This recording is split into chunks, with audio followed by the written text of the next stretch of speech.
새로운 연대장 때문에 쫄았더니 완전히 맹추가 왔네.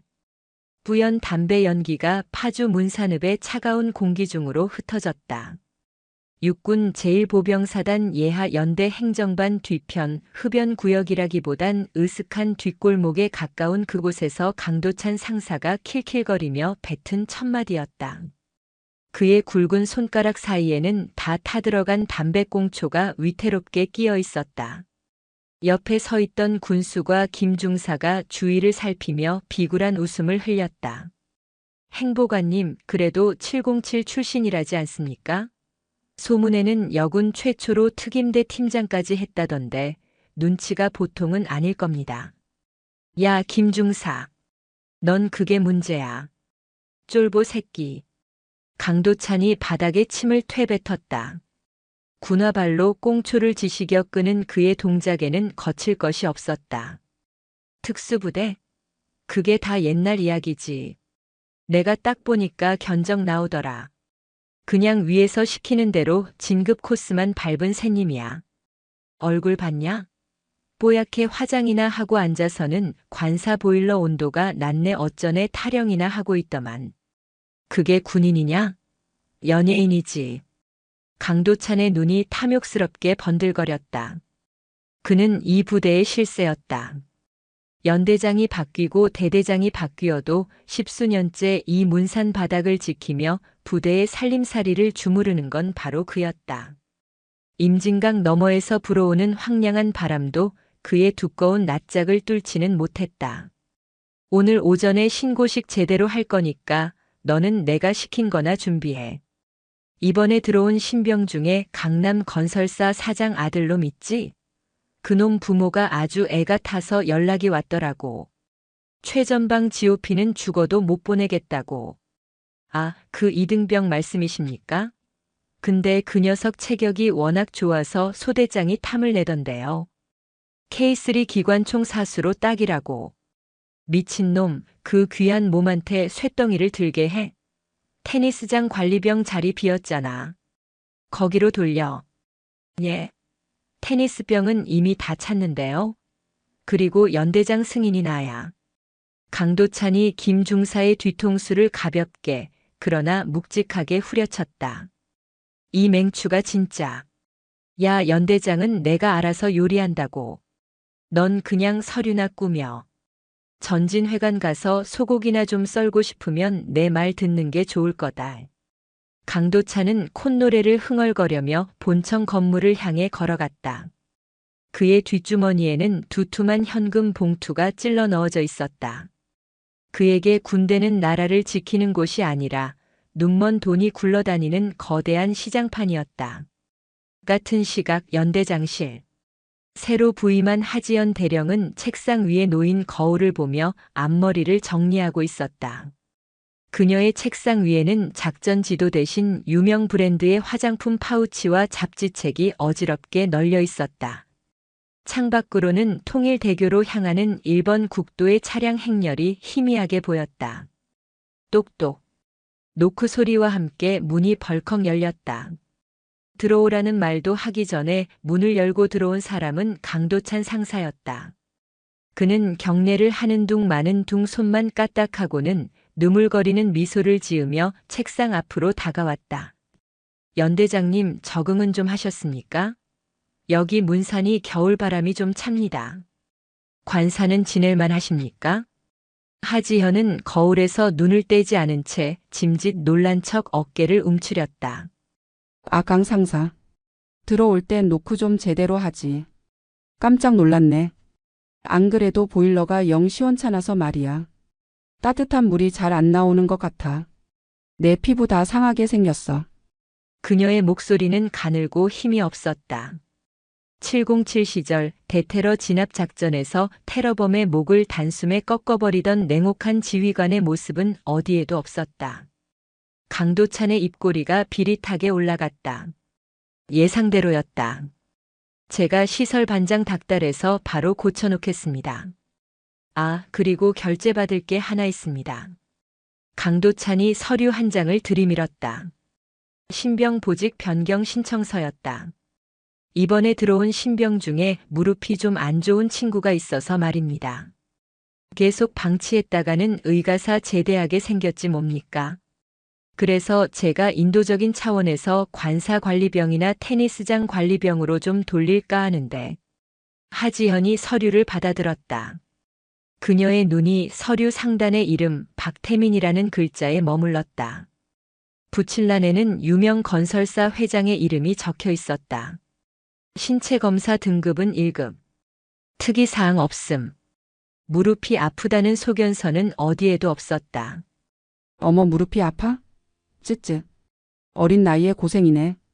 근데 여기 의무대 소견서가 없는데? 하지현이 고개를 갸웃거리며 물었다. 강도찬은 당황하지 않고 능청스럽게 대꾸했다. 아이고 연대장님. 의무대 놈들이야 꾀병이라고 돌려보내기 일쑤죠. 하지만 저희 같은 베테랑들은 딱 보면 압니다. 애 걷는 폼만 봐도 알죠. 이런 건 지휘관 재량으로 딱 처리해 주셔야 덕장 소리 듣습니다. 그리고 그 집안이 또 우리 부대에 기부를 좀 많이 할 예정이라. 강도찬은 말끝을 흐리며 주머니에서 봉투 하나를 꺼내 책상 구석에 슬그머니 밀어 넣었다. 하얀 봉투였다. 이건 연대장님 품위 유지비 하시라고 제가 좀 챙겨왔습니다. 여기 시골이라도 맛집도 많고 쇼핑할 곳도 꽤 있거든요. 하지연의 시선이 봉투로 향했다. 그녀는 잠시 봉투를 응시하더니 활짝 웃으며 손을 뻗었다. 어머, 강 상사. 정말 센스 있네. 안 그래도 내가 커피 머신을 하나 새로 들릴까 했는데. 우리 강 상사밖에 없어 정말. 하지연은 봉투를 서랍 속에 챙겨 넣으며 서류에 도장을 쾅 찍었다. 그래, 무릎 아픈 병사를 혹사시키면 안 되지. 테니스병? 좋아. 거기서 공이나 좀 죽게 해. 대신 강 상사가 잘 챙겨줘. 아이고 감사합니다. 역시 연대장님은 그릇이 다르십니다. 제가 아주 잘 교육시키겠습니다. 강도찬은 승리감에 도취되어 연신 허리를 굽혔다. 속으로는 쾌재를 불렀다. 이 여자는 진짜다. 진짜 멍청이다. 뇌물을 받고 불법 보직 변경을 눈감아주고 심지어 고마워하기까지 한다. 이보다 다루기 쉬운 지휘관은 없었다. 그럼 저는 이만 나가보겠습니다. 필요한 거 있으시면 언제든 말씀하십시오. 강도찬이 콧노래를 부르며 사무실을 나갔다. 문이 닫히는 소리가 들리자마자 하지연의 얼굴에서 웃음기가 순식간에 사라졌다. 그녀의 눈빛이 차갑게 가라앉았다. 방금 전까지 경박하게 거울을 보던 여자는 온데간데 없었다. 하지연은 서랍을 열어 강도찬이 주고 간 봉투를 꺼냈다. 두툼한 현금 뭉치. 그녀는 그것을 혐오스러운 벌레를 보듯 바라보다가 책상 아래 깊숙한 곳에 숨겨진 이중 금고를 열었다. 금고 안에는 이미 날짜별로 정리된 녹음기와 비리 장부가 빼곡했다. 그녀는 익숙한 손놀림으로 오늘 날짜와 강도찬의 이름 그리고 뇌물 액수를 기록했다. 강도찬 상사. 매관매직의 횡령 근무 태만. 제목이 하나 더 늘었군. 그녀의 목소리는 낮고 서늘했다. 하지현은 사실 육군 본부 감찰실에서 비밀리에 파견된 감찰관 자격을 겸하고 있었다. 제1사단의 고질적인 토착 비리가 심각하다는 제보가 끊이지 않았지만 워낙 증거 인멸이 철저하고 지역 유지들과 유착되어 있어 웬만한 조사로는 꼬리조차 잡기 힘들었다. 그래서 육군은 최후의 수단으로 707 대테러 팀장 출신의 하지현을 투입한 것이다. 그녀의 임무는 단 하나. 썩어 빠진 환부를 도려내는 것. 그녀는 자리에서 일어나 창가로 다가갔다. 멀리 연병장에서 병사들이 구보를 하고 있었다. 그들의 거친 숨소리가 창문을 넘어 들려오는 듯했다. 조금만 기다려라. 내 병사들. 너희들의 피땀을 팔아먹는 기생충들을 내가 모조리 청소해 줄 테니. 하지연의 주먹이 꽉 쥐어졌다. 그녀의 머릿속에는 이미 강도찬과 그 일당을 일망타진할 작전 계획이 707 시절의 전술 지도처럼 선명하게 그려지고 있었다. 하지만 아직은 때가 아니었다. 놈들은 더 깊숙이, 더 확실하게 낚여야 했다. 다음 날 연대 연병장. 혹한기 훈련 준비 태세를 점검하는 시간이었다. 칼바람이 부는 연병장에 전 장병이 도열해 있었다. 하지연은 두꺼운 파카를 입고 핫팩을 양손에 쥔 채 단상에 올랐다. 아, 춥다. 다들 춥지? 오늘 점검은 대충 하고 빨리 들어가자. 어차피 훈련 나가면 고생할 텐데 벌써 힘 뺄 필요 없잖아. 마이크를 통해 흘러나온 연대장의 맥 빠지는 훈시의 병사들은 웅성거렸다. 대열 앞에 서 있던 대대장들과 중대장들의 표정이 일그러졌다. 군기가 생명인 전진부대에서 이런 나약한 소리를 하는 지휘관이라니. 단상 아래에 서 있던 강도찬은 팔짱을 낀 채 낄낄거렸다. 들었냐? 대충 하고 들어가란다. 아따, 우리 연대장님 진짜 마음에 드네. 그때였다. 대열 중간에서 한 병사가 손을 들었다. 연대장님, 드릴 말씀이 있습니다. 일병 계급장을 단 앳된 병사였다. 강도찬의 눈썹이 꿈틀했다. 저 녀석은 평소 강도찬의 비리에 대해 불만을 품고 있던 김일병이었다. 하지연이 고개를 갸웃거렸다. 응? 뭐야? 할 말 있으면 해봐. 빨리 하고 끝내게. 김일병이 비장한 표정으로 외쳤다. 저는 전투병으로 지원했습니다. 하지만 행보관님이 저를 강제로 취사지원병으로 보내려 하십니다. 저는 훈련을 받고 싶습니다. 돈 없고 백 없으면 총도 못 잡고 밥주걱이나 잡아야 하는 게 이 부대의 현실입니까? 연병장이 찬물을 끼얹은 듯 조용해졌다. 모든 시선이 단상 위의 하지현과 단상 아래의 강도찬에게 쏠렸다. 강도찬의 얼굴이 불그락푸르락해졌다. 감히 일병 나부랭이가 공개적인 자리에서 자신을 저격하다니. 그는 당장이라도 튀어나가 김일병의 멱살을 잡고 싶었지만 연대장이 보고 있어 참았다. 저 멍청한 여자가 어떻게 나오나 보자. 강도찬은 하지현을 올려다보았다. 하지연은 난처하다는 듯 핫팩을 만지작거렸다. 아니, 치사병도 중요한 보직인데 왜 그러나? 밥을 잘 먹어야 싸우지. 강 상사가 자네 생각해서 편한 곳으로 보내주려는 거 아닌가? 그냥 시키는 대로 하지 그래? 김일병의 눈에 절망이 서렸다. 병사들 사이에서 탄식이 흘러나왔다. 역시나 새로운 연대장도 똑같은 한통속이었다. 강도찬은 회심의 미소를 지으며 김일병에게 다가갔다. 야, 김일병. 연대장님 말씀 못 들었냐? 어디서 감히 기어올라? 너 끝나고 행정반으로 튀어와라. 군기 교육대 보내줄 테니까. 강도찬의 위협에 김일병이 고개를 떨구었다. 그 모습을 지켜보던 하지현의 눈꺼풀이 미세하게 떨렸다. 자. 소란 피우지 말고. 강 상사 그 병사 나중에 나한테 좀 보내. 내가 따뜻한 차나 한 잔 주면서 타이를 테니까. 아, 예. 알겠습니다. 제가 아주 확실하게 정신 개조를 시켜서 보내겠습니다. 강도찬은 거수 경례를 붙였다. 하지만 그의 눈은 웃고 있었다. 이 부대에서 정예 따위는 없었다.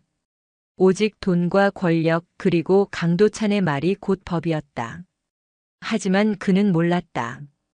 하지현이 핫팩을 쥐고 있는 손안에서 초소형 녹음기가 붉은 빛을 깜빡이며 돌아가고 있다는 사실을. 그리고 그녀가 김일병을 자신의 사무실로 부른 것이 단순한 면담이 아니라 결정적인 증거를 확보하기 위한 접선이라는 것을.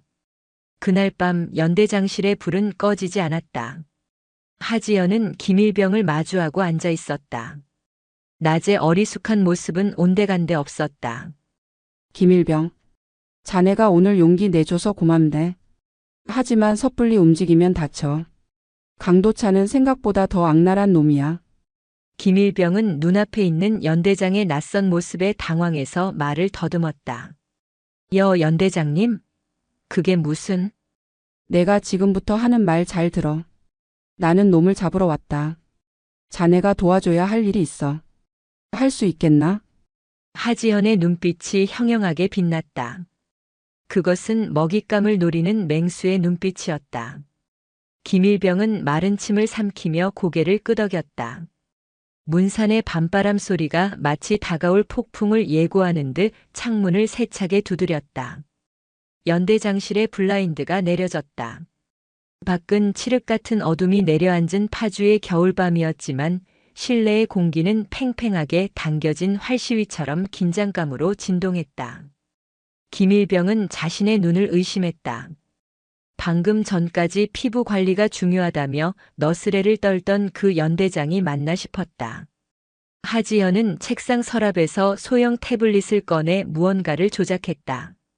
화면에 복잡한 도표와 인물 관계도가 떠올랐다. 앉아.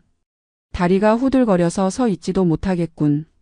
하지연이 턱끝으로 소파를 가리켰다. 김일병은 엉거주춤 자리에 앉았다. 저 연대장님, 아까 하신 말씀이 진짜입니까? 놈을 잡으러 오셨다는 게. 하지연은 대답 대신 책상 위에 놓인 커피잔을 들어 올렸다. 그리고는 아주 잠시 707 시절 작전 브리핑을 하던 때의 냉철한 눈빛으로 김일병을 응시했다. 강도찬. 이 부대에서 15년을 굴러먹은 구렁이. 역대 연대장 3명을 거치면서도 살아남았지. 아니, 살아남은 게 아니라 그들이 강도찬의 먹이가 되었어. 뇌물수수, 군수품 횡령, 보직 청탁. 내가 파악한 것만 해도 전역 대기 명령서 10장은 좋게 나와. 그럼 당장 헌병대에 신고하면 되지 않습니까? 김일병이 억울함에 목소리를 높였다. 하지현이 검지를 입술에 갖다 댔다. 쉿. 목소리가 크다. 헌병대? 강도찬이 이 바닥에서 왜 15년이나 버텼을 것 같나? 사단 헌병대 수사관이랑 호영호재하는 사이야. 섣불리 찔렀다가는 증거 불충분으로 풀려나고 내부 고발자인 너만 군기 교육대에서 구르다 전역하게 될 거다. 확실하게 목을 쳐내려면 놈이 빠져나갈 구멍을 완벽하게 막아야 해. 하지연은 자리에서 일어나 지도가 걸린 벽면으로 다가갔다. 평소에는 거울이나 걸려있던 자리였지만 그녀가 액자를 젖히자 부대 상세 배치도가 나타났다. 놈은 치밀해. 현금은 절대 계좌로 받지 않고 장부는 이중으로 관리하지. 내가 필요한 건 그 진짜 장부야. 놈이 뒷돈을 누구에게 얼마나 뿌렸는지, 누구의 아들을 어디로 빼돌렸는지 적혀있는 그 살생부 말이야. 김일병은 침을 꿀꺽 삼켰다. 연대장의 눈빛에서 느껴지는 기백에 압도당했기 때문이다. 제가 뭘 하면 됩니까? 하지현이 빙그레 웃었다. 다시 낮에 그 철없는 옆집 누나 같은 미소가 스쳐 지나갔다. 간단해. 너는 계속 억울해하면 돼. 강도찬한테 대들고 사고도 좀 치고. 놈이 너를 눈엣 가시로 여기게 만들어. 그래야 내가 너를 징계한다는 명분으로 강도찬의 시야에서 떼어놓고 은밀하게 움직일 수 있으니까. 하지현은 책상 위에서 작은 단추 모양의 물체를 집어 김일병에게 던져주었다. 이거 받아. 전투복상의 단추랑 똑같이 생겼지? 초소형 도청기야. 강도찬이 너를 불러서 갈굴 때 혹은 놈이 누군가와 통화할 때 이게 아주 유용한 증거가 될 거야. 김일병은 떨리는 손으로 단추를 받아들었다. 가슴이 뜨거워졌다. 아무도 들어주지 않던 자신의 억울함을 하늘 같은 연대장이, 그것도 전설적인 특수부대 출신의 지휘관이 알아주고 있었다. 알겠습니다. 목숨 걸고 하겠습니다. 목숨은 걸지 마. 군인은 살아서 이기는 거야. 죽어서 이기는 건 개죽음이고. 나가봐. 밖에서 누가 보면 내가 너 혼내서 보낸 줄 알 테니 표정 관리 잘하고. 김일병이 비장한 표정으로 경례를 하고 나갔다. 문이 닫히자 하지연은 다시 거울을 보며 머리를 헝클어뜨렸다. 아휴, 연기하는 것도 힘드네. 내일은 또 무슨 쇼를 보여줘야 저 늙은 여우가 안심하려나. 다음 날 아침 제1보병사단 예하 연대 테니스장. 영하 10도를 오르내리는 강추위 속에서도 테니스장은 활기가 넘쳤다. 아니, 정확히 말하면 테니스장 관리실 안쪽만 따뜻했다. 코트 위에는 눈이 쌓여 있었지만 관리실 안에서는 난로가 활활 타오르고 있었다. 그곳에는 어제 전입 온 신병 박태민이 편안한 운동복 차림으로 소파에 누워 스마트폰 게임을 하고 있었다. 군대라기보다는 휴양지에 가까운 풍경이었다. 어이, 박태민. 춥지 않냐? 난로 기름 좀 더 부을까? 문을 열고 들어온 건 강도찬 상사였다. 그의 손에는 PX에서 사온 냉동 만두와 음료수가 들려 있었다. 행보관이 이등병에게 간식을 배달하는 군대 역사상 전무후무한 장면이었다. 박태민은 누운 채로 힐끔 쳐다보더니 건성으로 대답했다. 아, 행보관님 오셨어요? 기름은 괜찮고 와이파이가 좀 느린데 이거 어떻게 안 됩니까? 렉 걸려서 게임을 못하겠네. 보통의 군대라면 당장 군기 교육대를 넘어 영창에 갈 태도였지만 강도찬은 사람 좋게 허허 웃었다. 아이고 그래. 여기 산골짜기라 신호가 좀 약해. 내가 통신 반장 쪼아서 중계기 하나 더 달라고 할게. 만두 좀 먹어라. 사제 만두보다야 못하겠지만. 네 뭐. 잘 먹겠습니다. 박태민은 젓가락으로 만두를 집으며 심드렁하게 말했다. 강도찬은 그 모습을 보며 속으로 계산기를 두드렸다. 박태민의 아버지가 운영하는 건설사에서 이번에 연대 관사 리모델링 공사를 후원하겠다는 약속을 했었다. 그 공사비의 10%, 아니 20%는 자신의 주머니로 들어올 예정이었다. 참 태민아. 너네 아버지한테 말씀은 잘 드렸지? 내가 특별히 신경 써서 여기 꽂아준 거라고. 아, 예. 어제 전화할 때 말했어요. 행보관님이 아주 잘해주신다고. 아빠가 나중에 밥 한 번 산대요. 그렇지. 그래야지. 하하. 강도찬의 웃음소리가 관리실을 울렸다. 그때 창밖으로 누군가 눈을 치우는 소리가 들렸다. 강도찬이 창문을 열고 고개를 내밀었다. 김일병이었다. 야, 김일병. 너 거기서 뭐하냐? 김일병은 빗자루를 든 채 멈칫했다. 얼굴은 추위에 빨갛게 얼어 있었다. 제설 작업 중입니다. 테니스장 입구 쪽이 미끄러워서. 누가 시켰어? 쓸데없는 짓 하지 말고 저기 취사장 가서 음식물 쓰레기나 날라. 여기는 귀하신 분들 쓰는 곳이니까 얼씬도 하지 말고. 강도찬이 인상을 팍 쓰며 소리쳤다. 김일병의 시선이 관리실 안쪽 따뜻한 난로 옆에서 만두를 먹고 있는 박태민에게 닿았다. 같은 이등병, 아니 박태민이 더 후임이었다. 하지만 누구는 벌벌 떨며 눈을 치우고 누구는 스마트폰을 하며 놀고 있었다. 김일병의 주먹이 부들부들 떨렸다. 하지만 그는 어제 연대장의 말을 떠올렸다. 놈이 너를 눈엣가시로 여기게 만들어. 김일병은 일부러 빗자루를 바닥에 내동댕이 쳤다. 못하겠습니다. 똑같은 군인인데 왜 저 새끼만 여기서 놉니까? 이게 군대입니까? 강도찬의 눈이 휘둥그레졌다. 이 녀석이 정말 돌았나 싶었다. 이 새끼가 진짜 죽고 싶어 환장했나? 강도찬이 뛰쳐나가려던 찰나 테니스장 입구 쪽에서 낯익은 목소리가 들려왔다. 어머? 무슨 일이야? 아침부터 왜 이렇게 시끄러워? 하지연 연대장이었다. 그녀는 두꺼운 귀마개를 하고 털장갑을 낀 채 마치 산책 나온 동네 아줌마 같은 차림으로 서 있었다. 뒤에는 작전 장교가 난감한 표정으로 따라오고 있었다. 강도찬은 급히 표정을 바꾸며 경례를 했다. 전진. 연대장님 아침 점검 나오셨습니까? 응, 날씨가 너무 좋아서 산책 좀 나왔지. 근데 김일병은 왜 저렇게 화가 났어? 빗자루는 왜 던지고? 하지현이 김일병과 강도찬을 번갈아 보며 눈을 깜빡였다. 강도찬은 기회는 이때다 싶어 김일병을 몰아세웠다. 아, 이 녀석이 군기가 완전히 빠졌습니다.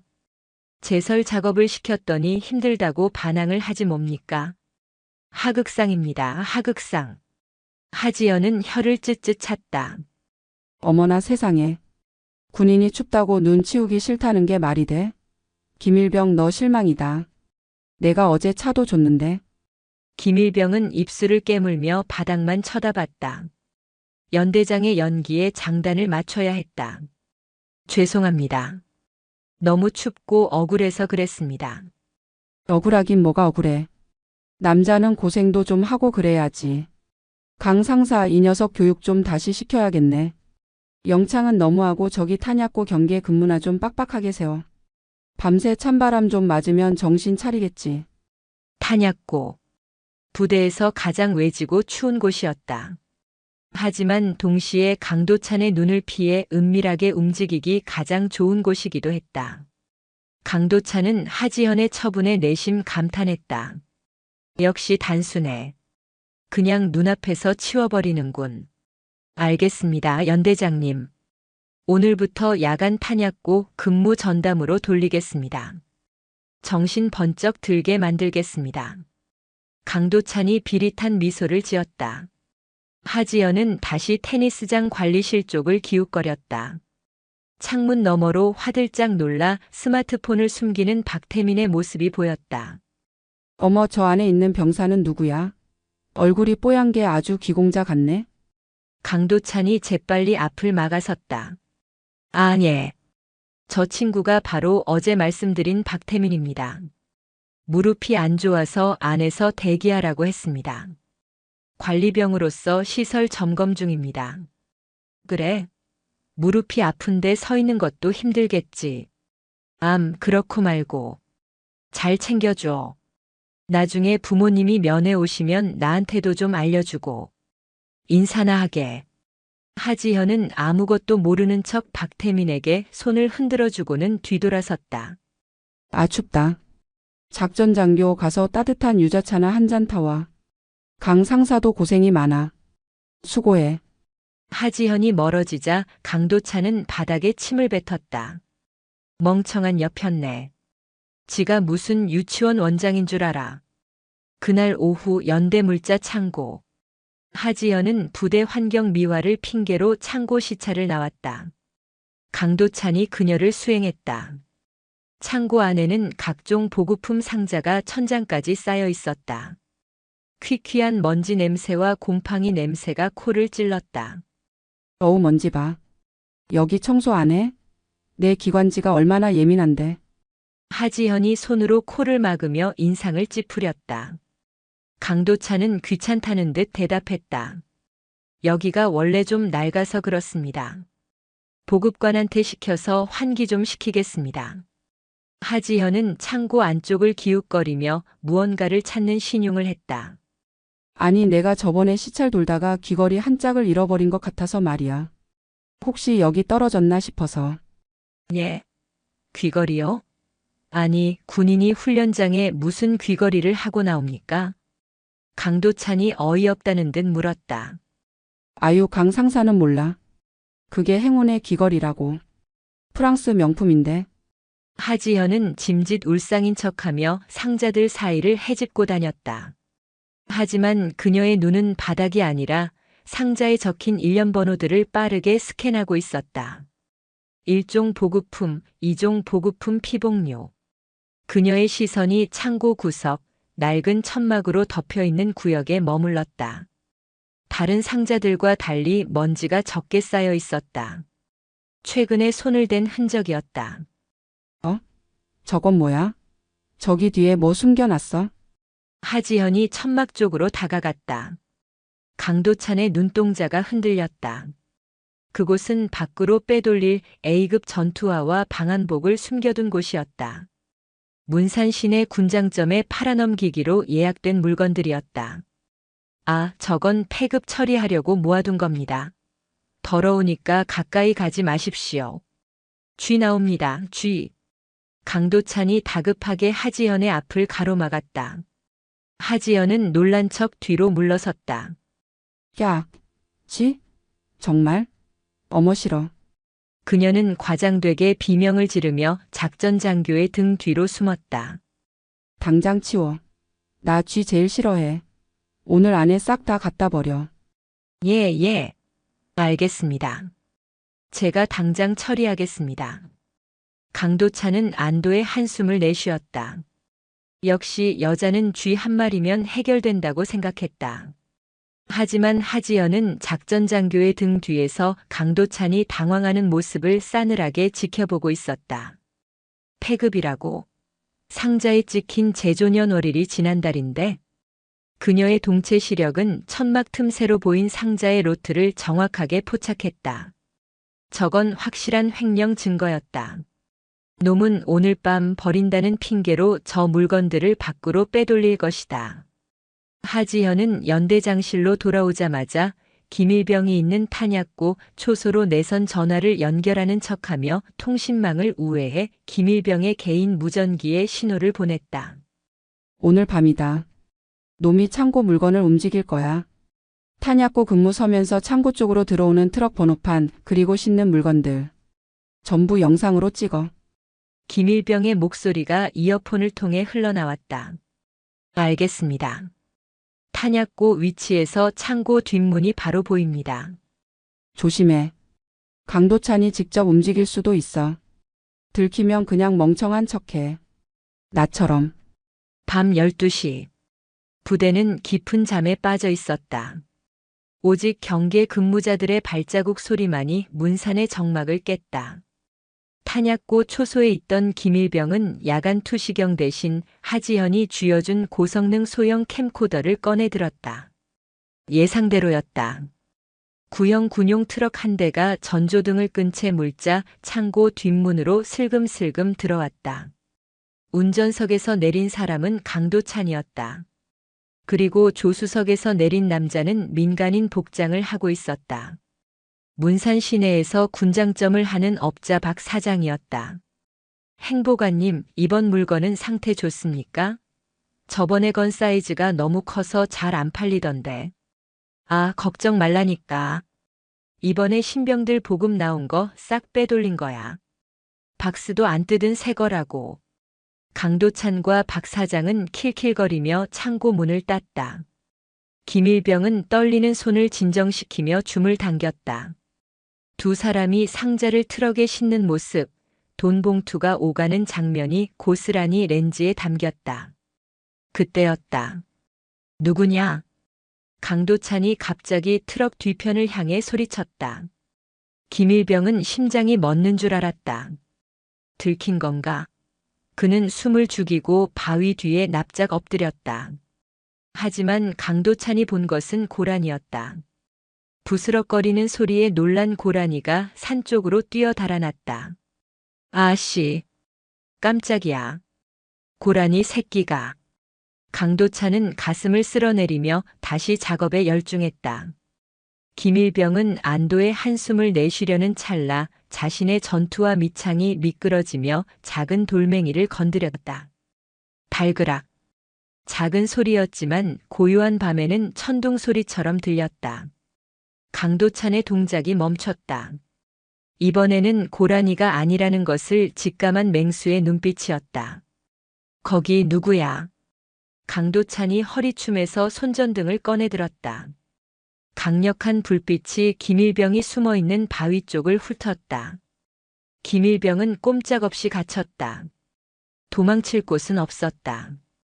강도찬이 천천히 묵직한 발걸음으로 다가왔다. 쥐새끼가 한 마리 있었구만. 절체절명의 순간 김일병의 뇌리에 하지현의 말이 스쳤다. 들키면 멍청한 척해. 김일병은 캠코더를 품속 깊이 숨기고 바위 위로 벌떡 일어섰다. 그리고는 바지를 춤을 잡고 어정쩡한 자세를 취했다. 저 정지. 손들어 움직이면 쏜다. 전진. 김일병이 덜덜 떨며 수화를 시도했다.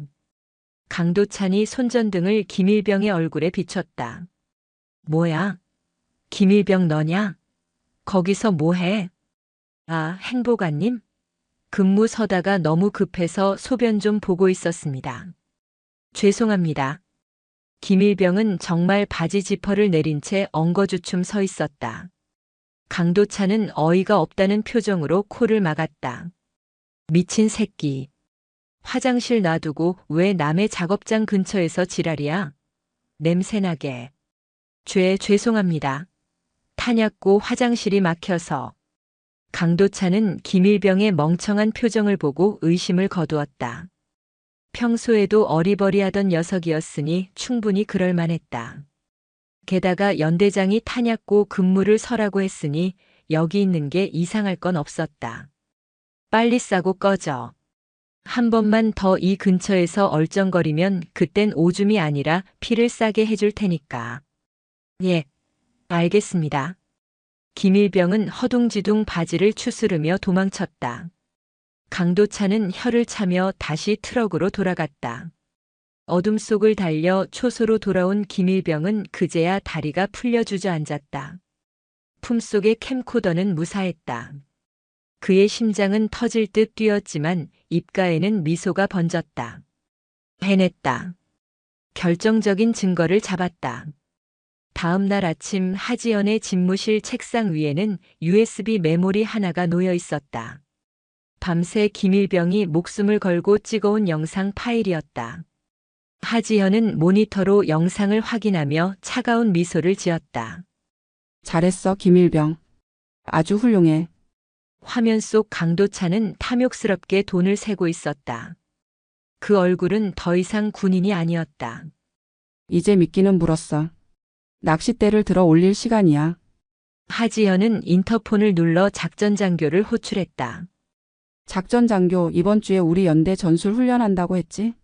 강도찬 상사도 꼭 참가하라고 해. 내가 아주 특별한 임무를 줄 거니까. 하지연의 눈이 섬뜩하게 빛났다. 전술 훈련. 총성이 오가고 혼란스러운 상황. 그곳은 707 출신인 그녀에게 있어 최고의 사냥터였다. 강도차는 자신이 파놓은 함정이 사실은 자신의 무덤이 될 줄은 꿈에도 모를 것이다. 파주의 겨울은 혹독했다.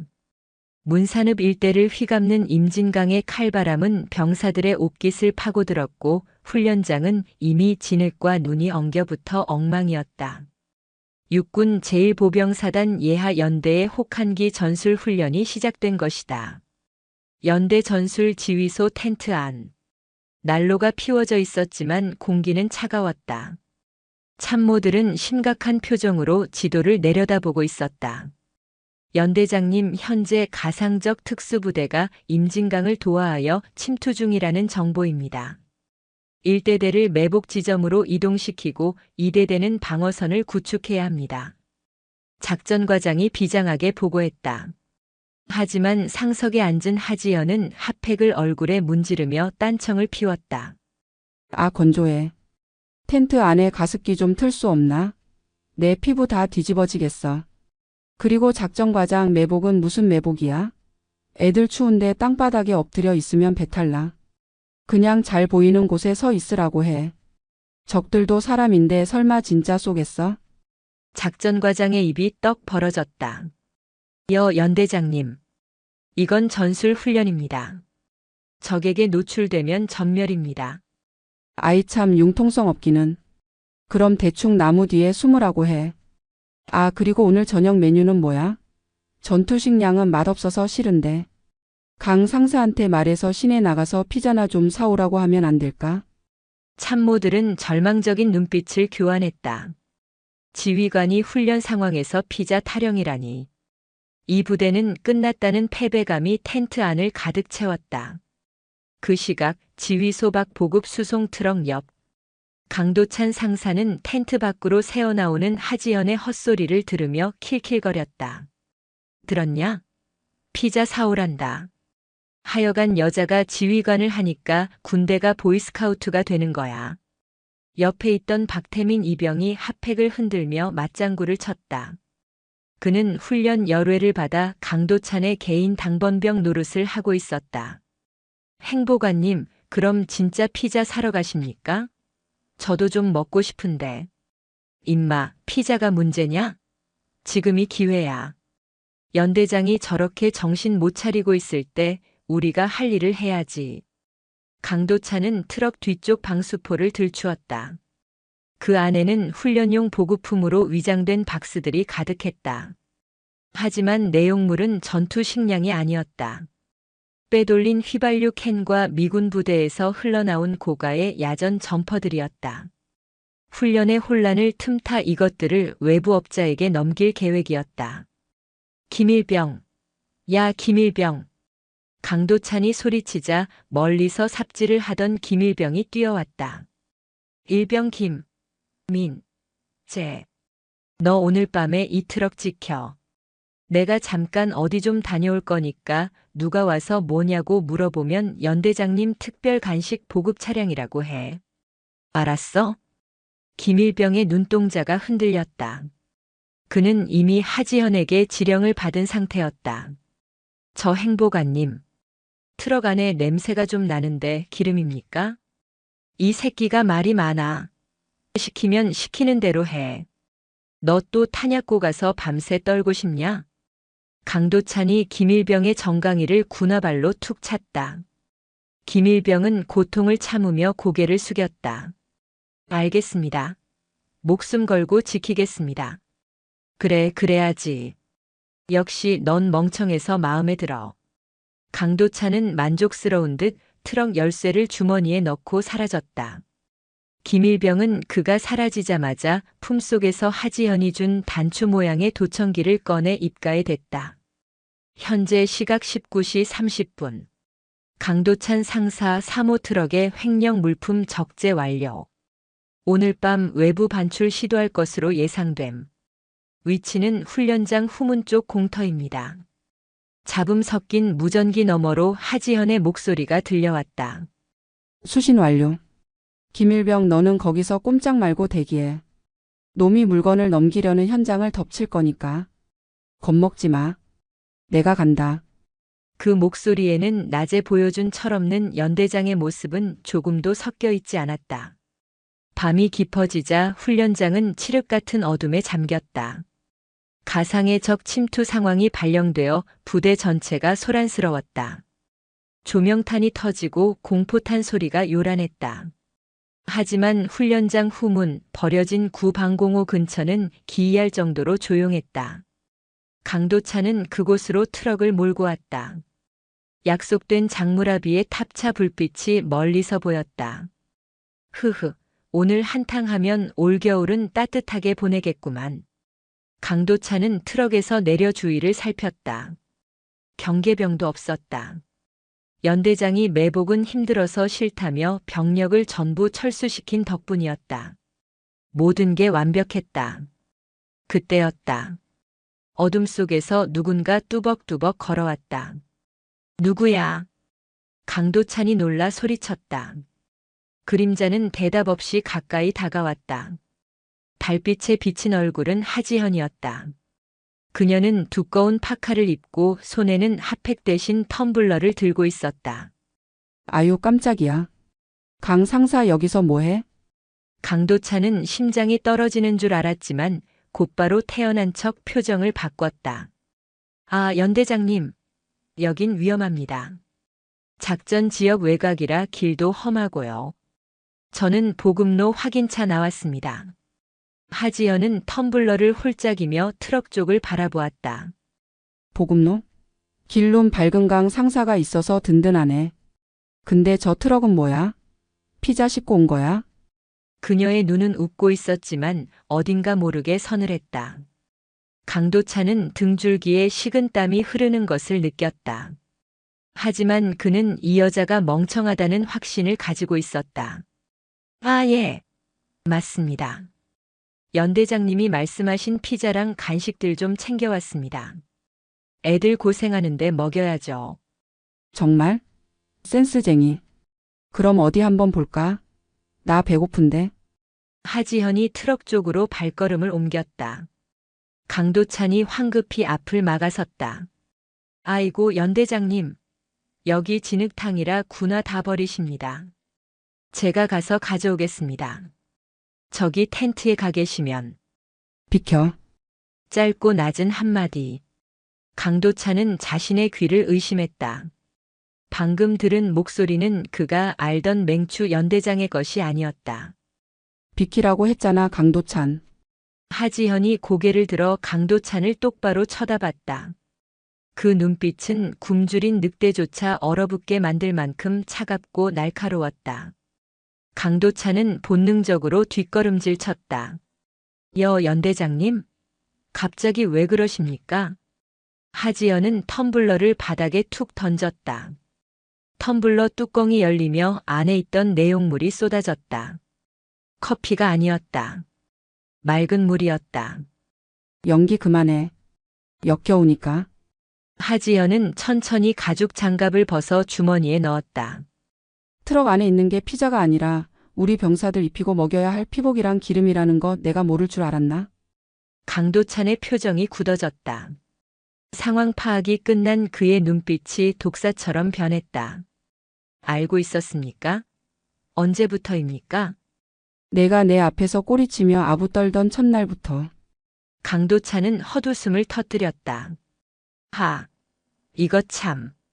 내가 사람을 잘못 봤네. 707 출신이라더니 헛소문은 아니었나 봅니다.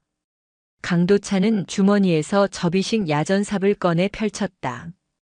그는 덩치가 컸고 싸움 실력도 제법이었다. 게다가 여기는 CCTV도 없는 외진 곳이었다. 연대장님 좋은 말로 할 때 모른 척하고 돌아가시죠. 이 돈 반으로 나누면 됩니다. 서로 좋게 끝냅시다. 여자가 밤길에 험한 꼴 당하면 안 되지 않습니까? 협박이었다. 하지만 하지연은 입꼬리를 살짝 올리며 비소했다. 여자? 험한 꼴? 그녀가 자세를 낮췄다.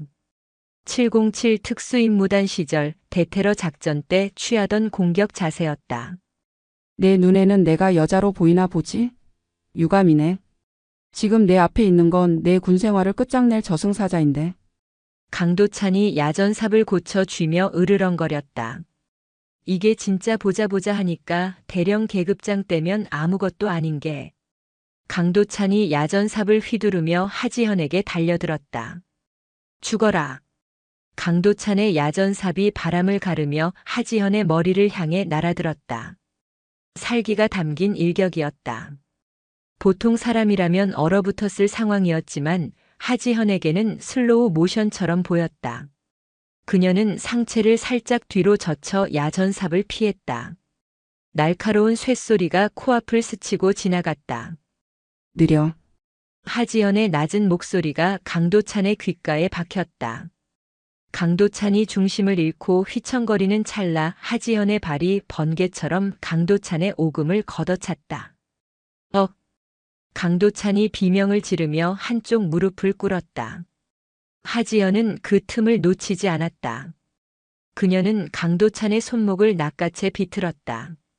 뼈가 어긋나는 소름 끼치는 소리와 함께 야전삽이 바닥에 떨어졌다. 으악! 소리 지르지 마. 쪽팔리게. 하지현은 강도찬의 팔을 등 뒤로 꺾어 올리며 그의 얼굴을 진흙바닥에 쳐박았다. 압도적인 무력 차이였다. 단순한 힘이 아니었다. 십수년간 실전과 훈련으로 다져진 살인 기술이었다. 강도찬은 바둥거리며 반격을 시도했지만 하지현이 무릎으로 그의 목덜미를 누르자 숨이 턱 막혔다. 강상사. 자네가 빼돌린 돈으로 배 불리는 동안 내 병사들은 찢어진 전투화 신고 발이 부르트도록 뛰었어. 자네가 재벌 아들놈 편한 곳으로 빼주는 동안 돈 없고 백 없는 병사들은 최전방에서 추위에 떨었다고. 하지현이 누르는 힘을 더하자 강도찬의 입에서 흙탕물이 섞인 신음이 터져나왔다. 컥 이거 놔. 너 이러고도 무사할 줄 알아? 내가 아는 장군들이 몇 명인데. 장군? 그래 불러라. 사단장이든 군단장이든 다 불러. 그놈들도 같이 엮어서 보내줄 테니까. 하지연은 강도찬의 뒷덜미를 잡아 일으켜 세웠다. 그리고는 트럭의 사이드 미러에 그의 얼굴을 비추었다. 진흙 범벅이 된 비참한 몰골이었다. 잘 봐. 이게 내 진짜 모습이야. 군인도 뭣도 아닌 그냥 도둑놈. 그때 어둠 속에서 수십 개의 불빛이 켜졌다. 꼼짝 마. 헌병대다. 수풀 속에 매복해 있던 헌병대원들이 뛰쳐나왔다. 하지현이 미리 연락해둔 사단 헌병대 특별수사팀이었다.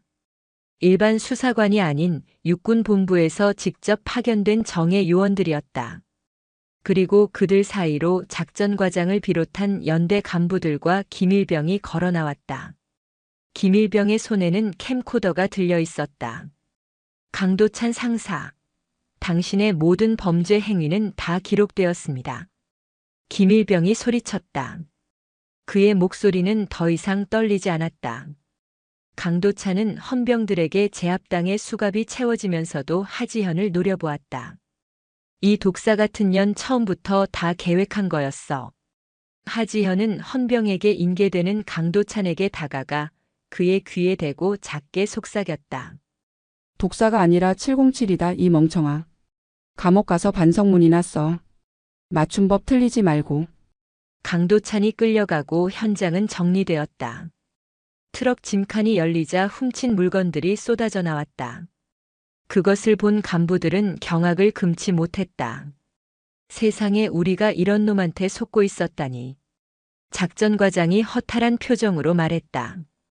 그는 하지현을 바라보았다. 흙탕물이 조금 튀었을 뿐 그녀는 여전히 흐트러짐 없는 모습으로 서 있었다. 그제야 간부들은 깨달았다. 그녀의 무능함은 적을 방심하게 만들기 위한 철저한 위장이었음을. 하지현이 옷에 묻은 먼지를 툭툭 털어내며 간부들을 향해 돌아섰다. 자, 상황 종료. 헌병대가 알아서 할 거니까 우리는 훈련이나 계속하자고. 아, 그리고 작전과장. 예, 연대장님. 작전과장이 군기든 목소리로 대답했다. 이제 그의 눈빛에는 진심 어린 존경심이 담겨 있었다. 아까 내가 말한 피자는 취소야. 대신 훈련 끝나면 내가 전 장병 회식 쏜다.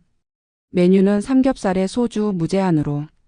내 사비로 긁을 거니까 걱정 말고. 와! 주변에 있던 병사들이 환호성을 질렀다. 그 함성은 훈련장을 가득 메우고도 남았다. 김일병. 하지현이 김일병을 불렀다. 김일병이 달려와 경례를 했다. 전진. 일병 김민재. 고생했다. 내 덕분에 잡았어. 무섭지 않았나?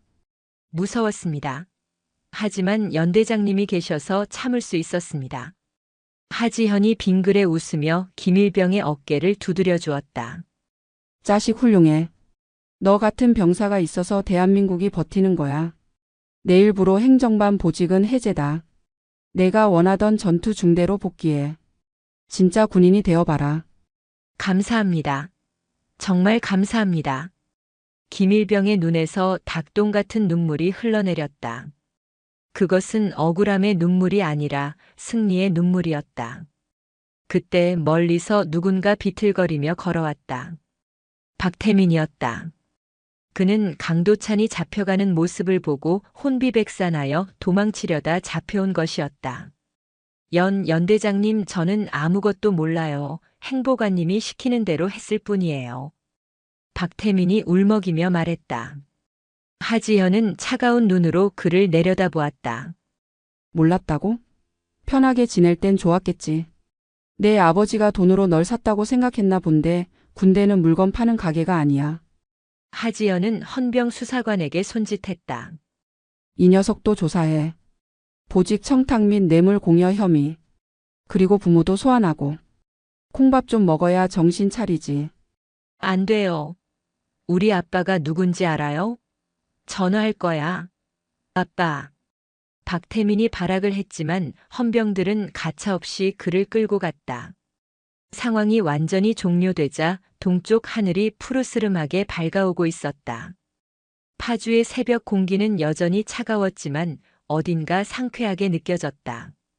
하지연은 떠오르는 태양을 바라보며 깊은 숨을 들이마셨다. 후, 이제 쥐새끼 한 마리 잡았네. 아직 청소할 곳이 많아. 그녀의 눈빛은 벌써 다음 목표를 향하고 있었다. 강도차는 시작일 뿐이었다. 이 부대, 아니 이 군대에 뿌리 박힌 부패를 뿌리 뽑을 때까지 그녀의 전쟁은 멈추지 않을 것이다. 전원 주목. 하지연의 힘찬 목소리가 연병장에 울려 퍼졌다. 오늘 우리는 내부의 적을 제압했다. 하지만 훈련은 끝나지 않았어. 지금부터 남은 시간 동안은 진짜 훈련이다. 707 스타일로 빡빡하게 굴릴 테니까 각오해라. 나고자는 없다. 알겠나? 알겠습니다. 장병들의 대답 소리가 그 어느 때보다 우렁찼다. 전진이라는 구호가 문산읍의 새벽을 깨웠다. 무능한 연기 뒤에 숨겨져 있던 명장의 카리스마가 드디어 깨어난 것이다. 자, 다들 잔들어. 오늘만큼은 계급장 떼고 마시는 거다. 안주는 내가 책임질 테니까 배가 터질 때까지 밀어넣어. 파주 문산읍 시내의 한 대형 고깃집. 지글거리는 삼겹살 굽는 소리와 장병들의 환호성이 식당을 가득 메웠다. 기름진 고기 냄새가 옷에 배어들었지만 그 냄새마저도 병사들에게는 향긋한 승리의 향기였다. 아유, 연기 매워. 얘들아, 고기는 타지 않게 뒤집어야지. 전투복 태워 먹으면 보급관한테 혼난다. 하지현은 소주잔을 든 채 짐짓 잔소리를 늘어놓았지만 얼굴에는 숨길 수 없는 미소가 번져 있었다. 그녀는 테이블을 돌아다니며 병사들의 어깨를 두드려 주었다. 연대장님, 진짜 멋지셨습니다. 강 상사 그 인간 끌려갈 때 표정 보셨습니까? 10년 묵은 체증이 다 내려갑니다. 김민재 일병이 상추쌈을 입에 가득 넣고 외쳤다. 꼭꼭 씹어 먹어. 체하면 약도 없어. 그리고 멋지긴 뭘 운이 좋았던 거지. 고라니가 도와준 덕분이잖아. 하지연은 윙크를 날리며 너스레를 떨었다. 병사들은 에이 겸손하십니다. 라며 웃음을 터뜨렸다. 하지만 간부들의 눈빛은 달랐다. 그들은 보았다. 하지현이 강도찬을 제압하던 그 순간의 눈빛을. 그것은 절대 운으로 만들어질 수 없는 짐승의 감각이었다. 회식이 무르익어갈 무렵 하지연은 잠시 화장실을 간다며 식당 밖으로 나왔다.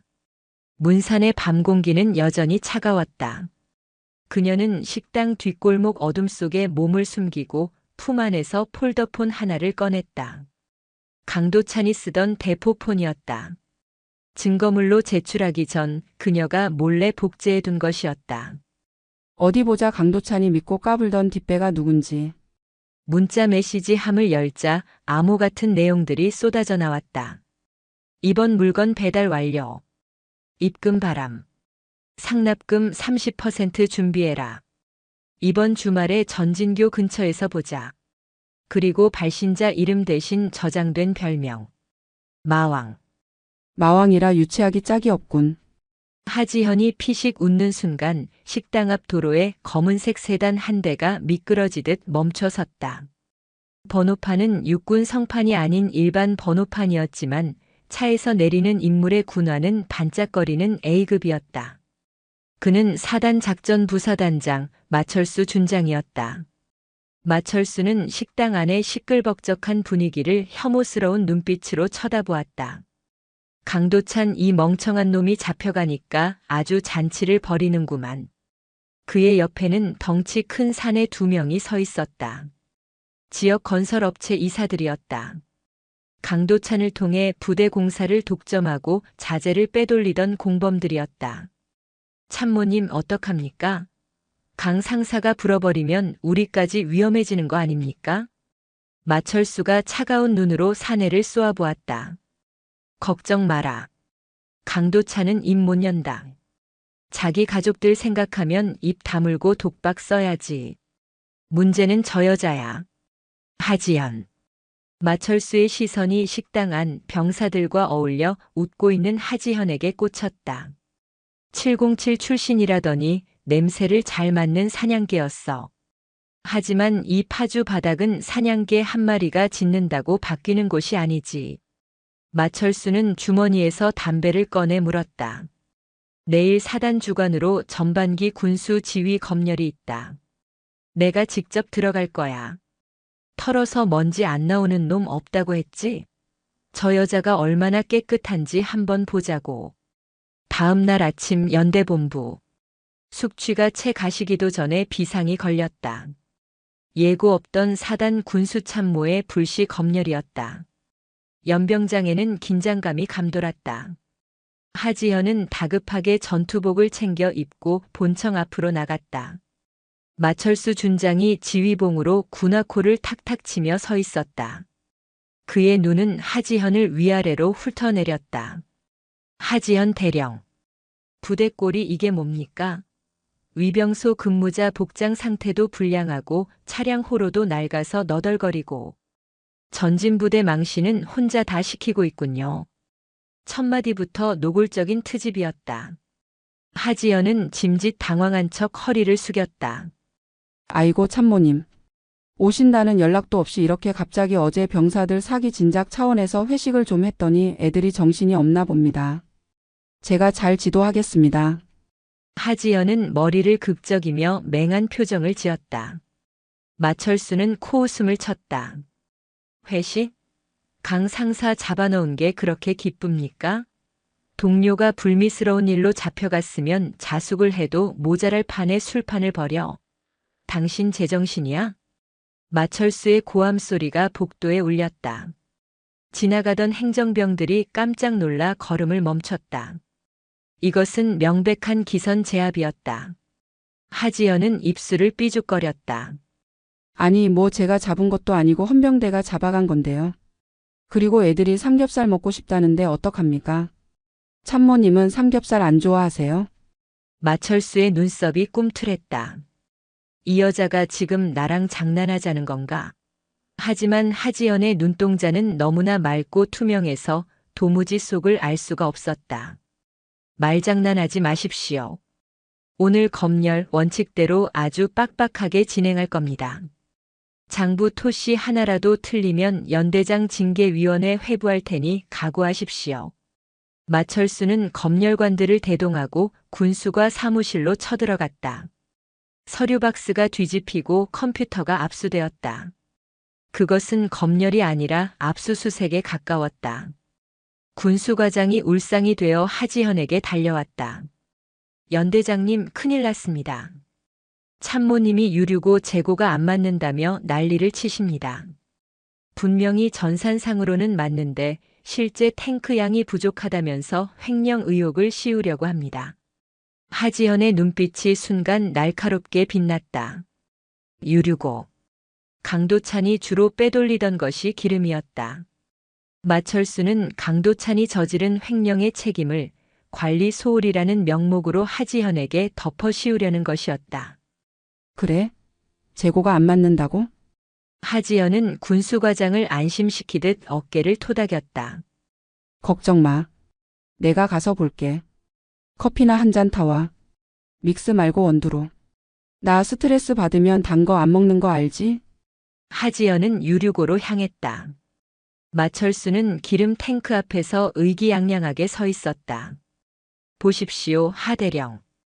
장부에는 5만 리터가 있다고 되어 있는데 계측기는 4만 8천을 가리키고 있습니다. 2천 리터가 증발했군요. 이거 하대령이 쓴 겁니까? 아니면 이것도 강 상사 핑계를 댈 겁니까? 2천 리터. 드럼통으로 10개 분량이다. 결코 적은 양이 아니었다. 하지만 하지연은 당황하지 않고 탱크 계기판을 톡톡 두드렸다. 참모님 이거 기계가 좀 낡아서 오차가 있을 수도 있죠. 겨울이라 기름이 수축해서 그런 거 아닙니까? 과학 시간에 배웠는데. 부피는 온도에 비례한다고. 무식한 소리. 기름이 무슨 고무줄입니까? 줄어들게? 이건 명백한 관리 부실이자 횡령 혐의입니다. 사단장님께 보고해서 하대령 보직 해임 건의하겠습니다. 마철수는 승기를 잡았다는 듯 목소리를 높였다. 하지연은 한숨을 푹 쉬었다. 아유 진짜 너무하시네. 그럼 제가 증명하면 되잖아요. 하지연은 주머니에서 레이저 거리 측정기를 꺼냈다. 이 탱크 겉보기엔 멀쩡해 보이는데 바닥이 좀 기울어진 거 아세요? 집안이 침하되면서 탱크가 미세하게 뒤쪽으로 기울었거든요. 그래서 앞쪽에 달린 계측기에는 수위가 낮게 찍히는 겁니다. 하지연은 능숙하게 탱크의 각도와 수위를 측정하더니 스마트폰 계산기를 두드렸다. 삼각함수 아시죠? 탄젠트 값 적용해서 계산하면 자 정확히 1980리터가 뒤쪽에 몰려 있네요. 오차 범위 20리터 내외. 이 정도면 정상 아닙니까? 마철수의 얼굴이 붉어졌다. 집안 치마? 삼각함수? 무슨 말도 안 되는. 직접 올라가서 막대기로 찍어 보실래요? 아 참모님 정복 입으셔서 기름 묻으면 안 되겠다. 세탁비 비쌀 텐데. 하지현이 생글생글 웃으며 말했다. 마철수는 말문이 막혔다. 이 여자가 멍청한 척하면서 순식간에 논리적으로 반박해버린 것이다. 게다가 707 시절 폭발물 설치를 위해 구조학을 통달했던 하지현에게 단순한 탱크 부피 계산은 암산으로도 가능한 수준이었다. 이 건방진. 마철수는 부들부들 떨었다. 논리로 안 되면 힘으로 누를 작정이었다. 좋습니다. 유류는 넘어가지요. 하지만 이걸로 끝이 아닙니다. 다음 주에 민간인 통제구역 안쪽에서 야생 멧돼지 소탕 작전이 있습니다. 농민들 민원이 빗발친다더군요.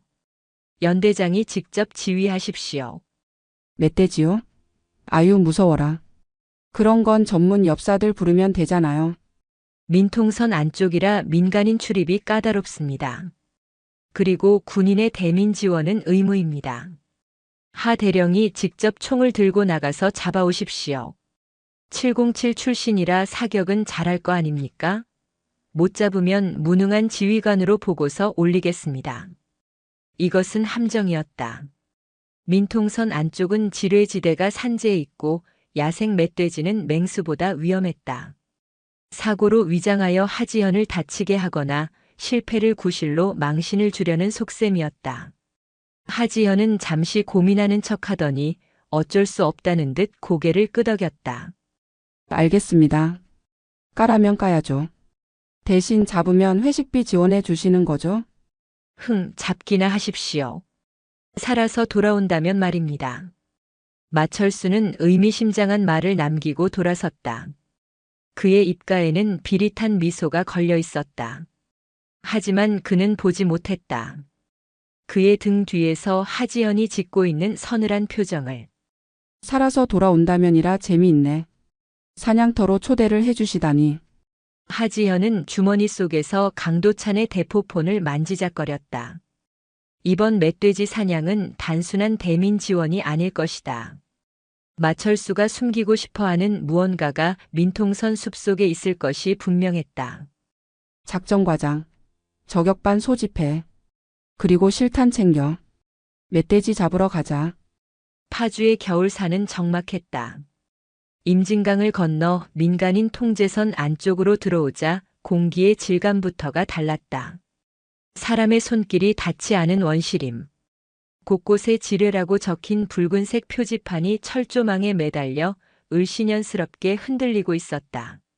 하지현은 위장 크림을 얼굴에 바른 채 소총을 어깨에 메고 산길을 오르고 있었다. 그녀의 뒤로는 김민재 일병과 저격 반장, 그리고 몇몇 정예 수색 대원들이 따르고 있었다. 다들 긴장 풀어. 멧돼지 잡으러 온 거지 전쟁하러 온 거 아니야. 김일병, 너 총 쏘는 법은 안 잊어버렸지? 예. 사격 측정 만발이었습니다. 김민재가 씩씩하게 대답했다. 하지만 그의 눈은 숲속에 짙은 어둠을 경계하고 있었다. 연대장님, 근데 이쪽 구역은 평소에 잘 안 들어오는 곳입니다. 예전에 지뢰 사고도 있었고 무엇보다 흉흉한 소문이 좀 있습니다. 저격 반장이 낮은 목소리로 말했다. 소문? 무슨 소문? 밤마다 트럭 소리가 난다거나 짐승 비명 소리가 아닌 이상한 소리가 들린다는 목격담이 있습니다. 귀신이 나온다는 말도 있고요. 하지연은 피식 웃었다. 귀신은 무슨? 귀신보다 무서운 게 사람이야. 특히 돈에 미친 사람. 그녀는 바닥을 유심히 살폈다. 멧돼지의 발자국이 있었다. 엄청난 크기였다. 좋기 300kg은 되어 보이는 거구였다. 하지만 하지연의 눈에 띈 것은 멧돼지 발자국만이 아니었다. 사람의 군화 발자국. 그것도 아주 최근에 찍힌 것들이 멧돼지 발자국과 겹쳐져 있었다. 그리고 희미하게 바퀴 자국도 보였다. 이 깊은 산속에 트럭이 들어왔다고. 하지연은 손을 들어 부대원들을 멈춰 세웠다. 쉿. 조용. 그녀는 바닥에 무릎을 꿇고 흙냄새를 맡았다. 썩은 음식물 냄새, 그리고 희미한 화학약품 냄새가 났다. 이쪽이다. 바람을 안고 이동한다. 소리 내지 마. 하지연의 눈빛이 바뀌었다. 더 이상 맹추 연대장이 아닌 특수임무단 팀장의 눈빛이었다. 그녀는 소리 없이 숲을 헤치고 나아갔다. 30분쯤 이동했을까. 숲이 갑자기 트이면서 넓은 공터가 나타났다. 그리고 그곳에는 믿을 수 없는 광경이 펼쳐져 있었다. 폐채석장으로 보이는 곳에 수십 톤은 되어 보이는 폐기물들이 산더미처럼 쌓여 있었다. 건축 폐기물, 산업 쓰레기, 그리고 정체를 알 수 없는 드럼통들. 악취가 진동했다. 세상에 이게 다 뭡니까? 김민재가 코를 막으며 경악했다. 불법 매립지군. 마철수와 그 건설업자 놈들이 한 짓이야. 민통선 안쪽이라 사람들의 눈을 피하기 쉬우니까 여기에 쓰레기를 몰래 버리고 처리 비용을 꿀꺽한 거지. 하지연이 이를 갈았다. 강도찬이 횡령한 돈은 빙산의 일각이었다. 마철수는 아예 국토를 쓰레기장으로 만들며 거액을 챙기고 있었던 것이다. 그리고 그 쓰레기 더미 사이에서 거친 숨소리가 들려왔다. 크르르르. 집채만 한 멧돼지가 쓰레기 더미를 뒤지다 말고 하지연 일행을 노려보고 있었다. 이 녀석의 눈은 충혈되어 있었고 입가에는 거품이 묻어 있었다. 불법 폐기물에서 나온 독성 물질을 먹고 흥분한 상태였다. 연대장님, 멧돼지입니다. 크기가 괴물입니다. 저격 반장이 조준경을 들여다보며 외쳤다. 사격 준비.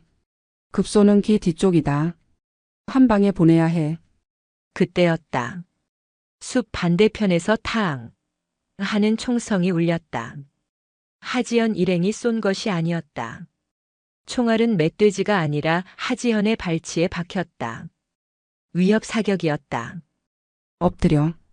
하지연이 소리치며 김민재를 밀쳐 넘어뜨렸다. 동시에 흥분한 멧돼지가 비명을 지르며 하지연 쪽으로 돌진해 왔다. 총소리에 놀라 폭주한 것이다. 크악! 거대한 멧돼지가 탱크처럼 밀고 들어왔다. 나무들이 꺾여나갔다. 엎친 데 덮친 격으로 숲속 어딘가에서 누군가 하지현을 향해 조준 사격을 가하고 있었다. 마철수가 보낸 청소부들이었다.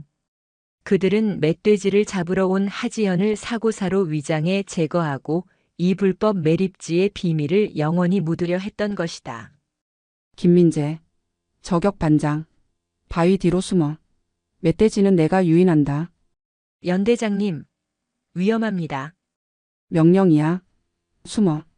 하지연은 벌떡 일어나 멧돼지의 정면을 향해 달렸다. 야. 이 돼지 새끼야. 나 여기 있다. 그녀가 소총 개머리판을 두드리며 소리쳤다. 멧돼지가 방향을 틀어 하지연을 쫓았다. 그녀는 날렵하게 나무를 타고 올라가거나 바위를 넘으며 멧돼지를 따돌렸다. 동시에 그녀의 눈은 숲속의 저격수를 찾고 있었다. 삼시 방향 능선. 반사광이 보였다. 하지연은 나무 뒤에 숨어 호흡을 골랐다. 멧돼지가 나무를 들이받아 쿵쿵 울렸다. 그녀는 소총의 가늠자를 조절했다. 707 시절 그녀는 이동 표적 사격의 1인자였다. 멧돼지랑 술래잡기는 여기까지다. 하지연은 나무에서 뛰어내렸다. 공중에 뜬 상태에서 몸을 비틀며 능선 쪽을 향해 방아쇠를 당겼다. 탕! 외마디 비명과 함께 능선 위에서 누군가 굴러떨어졌다. 어깨를 맞은 저격수였다. 착지와 동시에 하지연은 굴러서 충격을 흡수하고 바로 무릎을 꿇어 돌진해 오는 멧돼지를 조준했다. 거리는 불과 10m. 미안하다. 다음 생에는 깨끗한 숲에서 태어나라. 탕! 단 한 발. 총알은 멧돼지의 미간을 정확히 뚫었다. 거대한 덩치가 쿵 하고 쓰러지며 흙먼지를 일으켰다. 순식간에 벌어진 일이었다. 숨죽이고 지켜보던 부대원들은 입을 다물지 못했다. 영화의 한 장면 같은 액션이었다. 하지연은 총구를 내리지 않고 능선 쪽을 향해 걸어갔다. 어깨를 부여잡고 신음하는 사내가 있었다. 마철수의 하수인인 민간 엽사복장을 한 남자였다. 누가 시켰어? 마철수지? 남자는 고통스러워하며 입을 다물었다. 하지연은 그의 주머니를 뒤져 무전기를 꺼냈다. 마철수 준장님. 잘 들리시죠? 무전기 너머로 침묵이 흘렀다. 저 하지연입니다. 멧돼지도 잡았고 당신이 보낸 쥐새끼도 잡았네요. 아, 그리고 여기 쓰레기장이 아주 장관이던데. 이거 뉴스에 나가면 꽤 재미있겠어요? 치지직거리는 잡음 속에서 마철수의 당황한 목소리가 들려왔다. 너 지금 무슨 소리를? 기다리세요. 이 쓰레기들 전부 당신 집무실로 배달해 드릴 테니까. 선물입니다. 하지연은 무전기를 바닥에 던져 박살냈다. 김일병. 카메라 가져와. 여기 현장 하나도 빠짐없이 다 찍어. 멧돼지 시체 쓰레기 더미 그리고 이 암살자 놈까지. 예, 알겠습니다. 김민재는 신이 나서 셔터를 눌러댔다. 하지연은 쓰러진 멧돼지 위에 걸터앉아 땀을 닦았다. 아, 힘들다. 피부 다 상했네. 마철수 이 인간 위자료까지 톡톡히 받아내야겠어. 하지만 그녀의 눈은 웃고 있지 않았다. 이제 판은 커졌다. 단순한 군 내부 비리가 아닌 민간업체와 결탁한 거대 환경 범죄였다. 철수야, 넌 이제 끝났다. 내가 707의 매운맛을 제대로 보여주지. 산바람이 불어왔다. 하지연의 머리카락이 휘날렸다. 문산의 맹추 연대장이 사냥의 여신이 되어 DMZ의 숲을 지배하고 있었다. 하지연 대령이 멧돼지 사냥, 아니 불법 매립지 사냥을 마치고 부대로 복귀한 것은 해가 뉘엿뉘엿지는 저녁 무렵이었다. 그녀의 전투복은 흑투성이었고 얼굴에는 위장 크림이 번져 엉망이었지만 표정만큼은 소풍 다녀온 어린아이처럼 해맑았다. 연대 본청 앞에는 마철수 준장이 초조하게 서성이고 있었다. 그는 연락이 두절된 암살자 때문에 손톱을 물어뜯고 있었다. 하지현이 지프차에서 내리자 마철수는 귀신이라도 본 듯 흠칫 놀랐다. 하하 대령? 살아 아니 무사히 다녀온 겁니까? 하지현은 짐짓 다리에 힘이 풀린 척 비틀거리며 마철수 앞으로 다가갔다. 아유 참모님. 말도 마세요. 멧돼지가 집채만 하더라니까요. 너무 무서워서 오줌 지릴 뻔했잖아요. 그래도 제가 운 좋게 잡았습니다. 고기는 동네 잔치하라고 마을 이장님한테 넘겼고요. 마철수는 하지현의 눈치를 살폈다. 멧돼지 이야기만 할 뿐 불법 매립지나 저격수에 대한 언급은 전혀 없었다. 그 혹시 숲에서 다른 이상한 건 못 봤습니까? 뭐 사람이라든가. 사람이요? 아, 같이 갔던 엽사 아저씨 말씀이세요? 그 아저씨 참 칠칠맞게 산 타다가 미끄러져서 다리가 부러졌지 뭡니까? 제가 앰뷸런스 태워서 보냈어요. 산에 갈 땐 조심 좀 하지 쯧쯧. 하지연은 혀를 차며 먼지를 털어냈다. 마철수는 안도의 한숨을 내쉬었다. 다행이다. 멍청한 여자가 아무것도 눈치채지 못했어. 그 킬러놈은 실수로 다쳐서 실려간 모양이군. 마철수는 표정을 관리하며 거만하게 말했다. 운이 좋았군요. 아무튼 임무 완수했으니 됐습니다. 피곤할 텐데 들어가 쉬십시오. 네, 들어가서 팩이라도 좀 해야겠어요. 피부가 아주 푸석푸석해졌네. 참모님도 고생하세요. 하지연은 손을 흔들며 연대장실로 사라졌다. 마철수는 그녀의 뒷모습을 보며 비웃었다. 멍청한 년. 내 무덤이 코앞인 줄도 모르고. 마철수는 즉시 대포폰을 꺼내 건설사 대표에게 전화를 걸었다. 형님, 다행히 들키진 않았습니다. 하지만 불안합니다. 오늘 밤 당장 트럭 보내서 그쪽 물건 싹 다 빼내야겠습니다. 네, 군용 트럭으로 위장해서 움직일 겁니다. 연대장실. 문이 닫히자마자 하지연의 눈빛이 차갑게 돌변했다. 그녀는 책상 밑 금고에서 암살자에게서 뺏은 무전기와 김민재 일병이 찍어온 현장 사진들을 꺼내 펼쳤다. 마철수. 넌 오늘 밤이 기회라고 생각하겠지. 하지만 그 기회가 내 목을 조르는 올가미가 될 거야. 하지현은 인터폰을 눌러 작전과장과 각 대대장을 긴급 소집했다. 잠시 후 어리둥절한 표정의 지휘관들이 모였다. 자, 다들 주목. 오늘 밤 긴급 훈련을 한다. 예. 훈련이요? 멧돼지 잡느라 병력들이 지쳤는데 무슨 말씀이십니까? 작전과장이 난색을 표했다. 하지연은 책상 위에 지도를 쫙 폈다. 야간 전술 행군이다. 목적지는 민통선 내부 구 채석장 입구. 완전 군장의 실탄은 지급하지 않지만 진압봉과 포승주를 챙겨라. 진압봉이라니요? 행군에 그런 장비가 왜 필요합니까? 하지연이 씩 웃었다. 요즘 밤길이 험하잖아. 그리고 훈련 명칭은 클린 전진이다. 오늘 밤 우리 연대가 이 지역의 더러운 쓰레기들을 대청소할 거니까. 지휘관들은 서로 얼굴을 쳐다보았다. 연대장의 눈빛에서 서늘한 기백이 느껴졌다. 그들은 직감했다.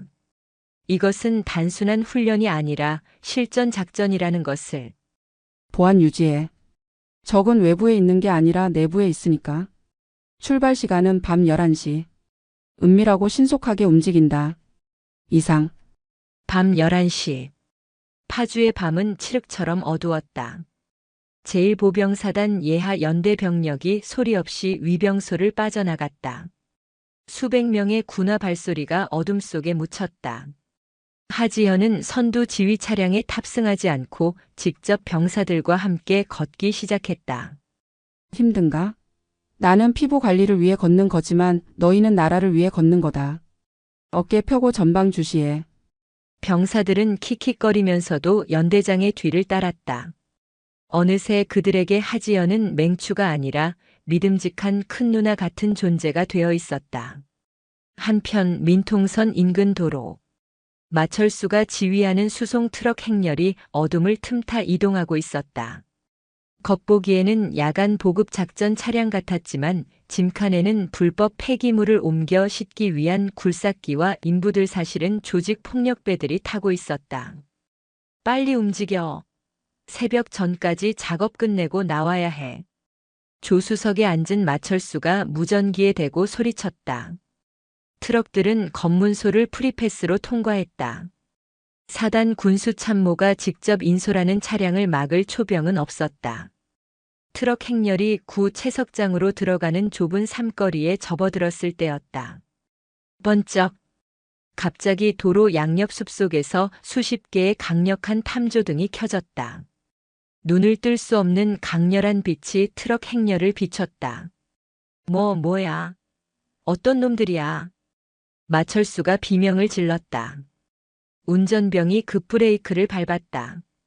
트럭들이 끼익 소리를 내며 멈춰섰다.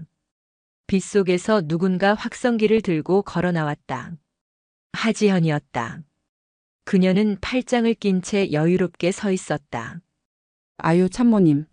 이 밤중에 어디 가세요? 드라이브 나오셨나? 마철수는 차 문을 박차고 내렸다. 하지연. 내가 여기 왜 있어? 지금 작전 방해하는 거야? 하지연은 고개를 갸웃거렸다. 작전이라니요? 사단 일정표에는 오늘 밤 군수 작전이 없던데? 저는 우리 애들 데리고 야간 행군 훈련 중입니다. 근데 참모님 차 뒤에 있는 트럭들은 뭐예요? 냄새가 좀 고약한데? 하지연의 뒤로 수백 명의 무장 병력이 도로를 가로막고 섰다. 그들의 손에는 소총 대신 묵직한 진압봉이 들려 있었다. 마철수는 입술을 파르르 떨었다. 이건 기밀 작전이다.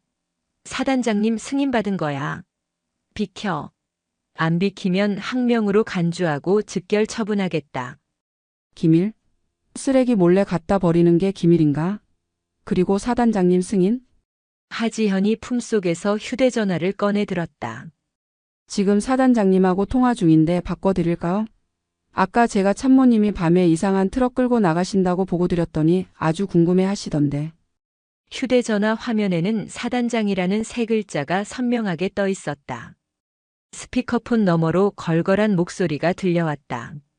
마철수 준장. 자네 지금 어디서 뭐 하는 건가? 당장 보고해. 마철수의 얼굴이 백지장처럼 하얗게 질렸다. 함정이었다. 하지연은 멍청한 척하면서 이미 사단장까지 포섭해둔 것이었다. 사단장님 그게 아니라. 참모님 변명은 나중에 하시고. 하지현이 휴대전화를 주머니에 넣으며 마철수에게 다가갔다. 그녀의 눈빛이 매섭게 빛났다. 일단 그 트럭 짐칸부터 좀 봅시다. 뭐가 들어있는지 아주 궁금하네. 마철수는 뒷걸음질 쳤다. 이제 돌이킬 수 없었다. 그는 트럭 짐칸을 향해 소리쳤다. 애들아, 싹 다 밀어버려. 저것들 군인도 아니야. 그냥 뚫고 지나가. 그러자 트럭 짐칸에서 강목과 쇠파이프를 든 건장한 사내들이 우르르 뛰어내렸다. 건설사에서 고용한 용역 깡패들이었다. 그들은 군인들을 향해 욕설을 퍼부으며 달려들었다. 군발이 새끼들이 어디서 까불고 있어? 다 죽여. 하지연은 한숨을 푹 쉬었다. 군인한테 쇠파이프라가니 배 밖으로 나왔네. 그녀가 뒤에 서 있는 병사들을 향해 손짓했다. 전원 진압 대형. 707 스타일로 교육해준다. 뼈는 부러뜨리지 말고 기절만 시켜. 실시. 전진. 우렁찬 함성과 함께 하지연의 연대 병력이 용역 깡패들을 향해 돌진했다. 파주의 밤하늘 아래 정의의 진압 작전이 시작되었다. 으악. 내 팔. 이 군인놈들이 미쳤나? 살려줘. 도로 위는 아수라장이 되었다. 하지만 그것은 싸움이라기보다는 일방적인 진압에 가까웠다. 하지현에게 혹독한 근접 전투 훈련을 받은 병사들은 조직적인 대형을 갖추고 용역들을 몰아붙였다. 일개 깡패들의 막싸움은 군인들의 절도 있는 제압수를 당해낼 수 없었다. 쇠파이프가 허공을 가르면 방패 대신 든 진압봉이 막아내고 곧바로 유도, 기술과 태권도로 바닥에 꽂아버렸다. 하지연은 난전 한가운데를 유유히 걸어갔다. 덩치 큰 용역 하나가 칼을 꺼내 들고 그녀에게 달려들었다. 이 여자가 대장이야? 죽어. 하지연은 눈 하나 깜짝하지 않았다. 그녀는 상대의 팔목을 가볍게 낚아채더니 그 힘을 이용해 엎어치기를 시전했다. 쾅! 사내는 비명도 지르지 못하고 아스팔트 바닥에 기절했다. 하지연은 쓰러진 사내의 칼을 발로 차 멀리 치워버렸다. 위험한 장난감 가지고 놀지 말랬지. 엄마한테 혼난다. 그녀의 시선은 오직 한 사람, 마철수 준장을 향해 있었다. 마철수는 자신의 군대가 순식간에 무너지는 것을 보고 공포에 질려 지프차로 도망치려 했다.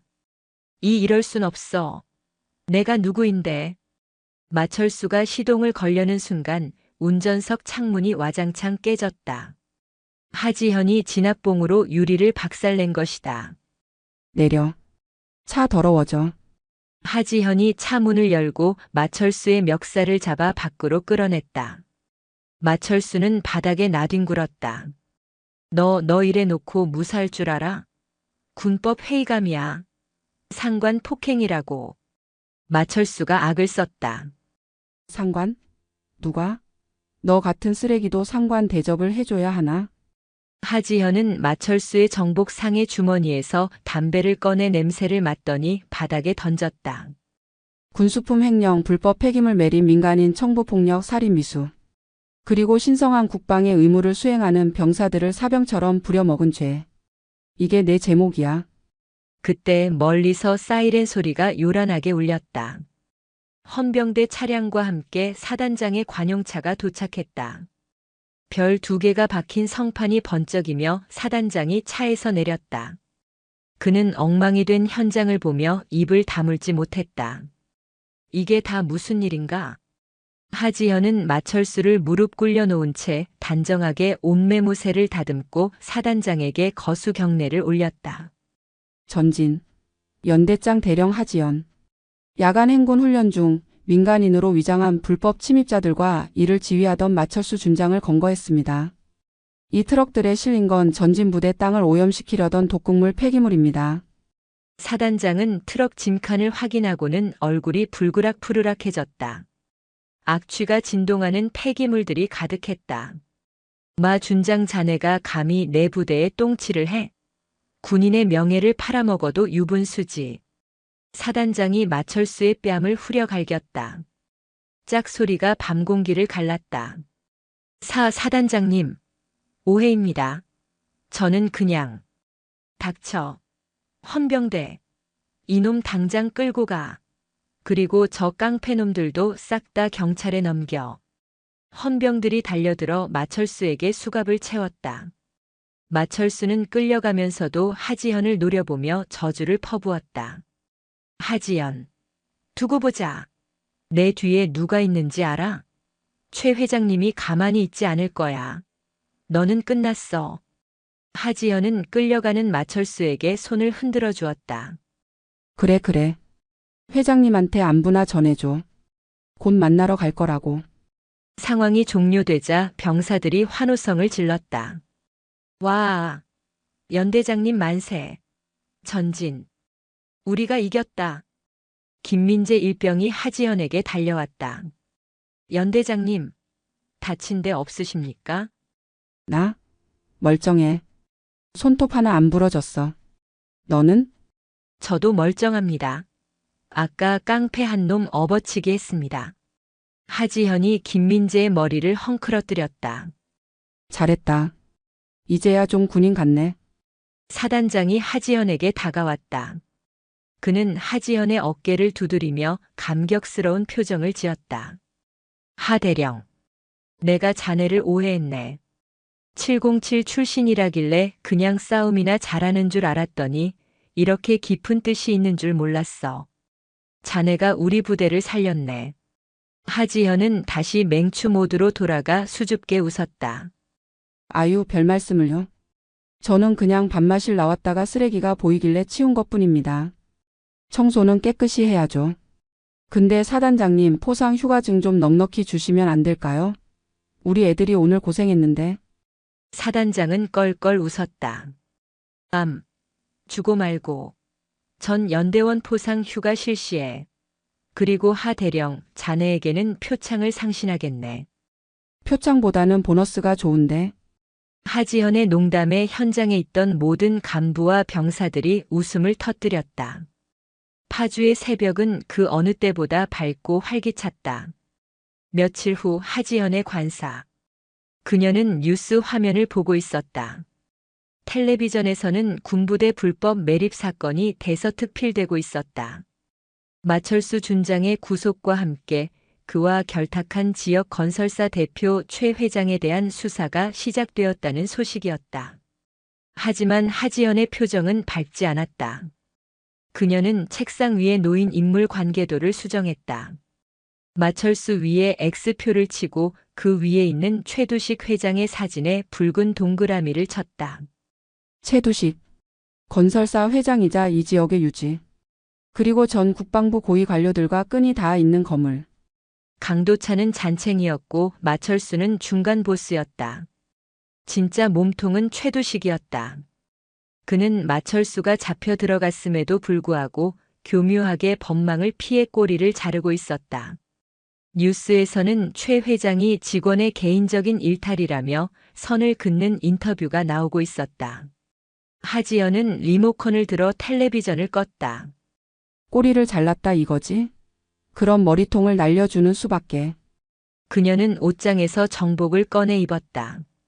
가슴에 달린 707 특수임무단 흉장이 반짝였다. 이제 군 내부의 적은 정리되었다. 남은 건 군부대의 고혈을 빨아먹는 외부의 거대 권력. 띵동. 초인종이 울렸다. 김민재 일병이었다. 그는 휴가를 나가는 길에 들렀다며 음료수 박스를 들고 서 있었다. 연대장님, 저 휴가 갑니다. 가서 부모님께 연대장님 자랑 많이 할 겁니다. 하지연은 현관에 기대어 김민재를 바라보았다. 그래, 조심히 다녀와. 아, 그리고 민재야. 예? 복귀할 때 맛있는 거 사오지 마. 너 오면 바로 훈련이야. 이번엔 진짜 빡셀 거다. 예. 또 훈련입니까? 김민재가 울상을 지었지만 하지연은 싱긋 웃었다. 적은 아직 남아있거든. 이번엔 부대 밖으로 원정 경기를 나갈 거야. 준비 단단히 하고 와. 김민재는 씩씩하게 경례를 했다. 알겠습니다. 전진. 하지연은 멀어지는 김민재의 뒷모습을 보며 주먹을 꽉 쥐었다. 기다려라, 최두식. 내가 쌓아 올린 모래성을 내가 아주 시원하게 무너뜨려 줄 테니. 하지현의 눈길이 파주 시내 넘어 최두식 회장이 소유한 고층 빌딩을 향했다. 맹추 지휘관의 반란은 아직 끝나지 않았다. 이제는 진짜 전쟁이었다. 경기도 파주시 탄현면 임진강이 내려다 보이는 고급 전원주택 단지. 그 중에서도 가장 높은 곳에 요새처럼 자리 잡은 대저택이 있었다. 바로 최두식 회장의 별장이었다. 최두식은 거실 소파에 깊숙이 파묻힌 채 시가를 피우고 있었다. 최고급 양주가 테이블 위에 놓여 있었지만 그의 표정은 씹다 뱉은 껌처럼 구겨져 있었다. 마철수, 그 멍청한 자식. 일 처리를 어떻게 했길래 감옥에 처박혀? 최두식은 재떨이에 시가를 거칠게 비벼 껐다. 텔레비전 뉴스에서는 마철수의 구속 소식이 연일 보도되고 있었다. 다행히 자신과의 연결고리는 아직 드러나지 않았지만 불안감은 가시지 않았다. 그의 곁에는 검은 양복을 입은 사설 경호원들이 병풍처럼 서 있었다. 전직 용병 출신들로 구성된 그의 사병 조직이었다. 회장님, 너무 걱정 마십시오. 꼬리는 잘났습니다.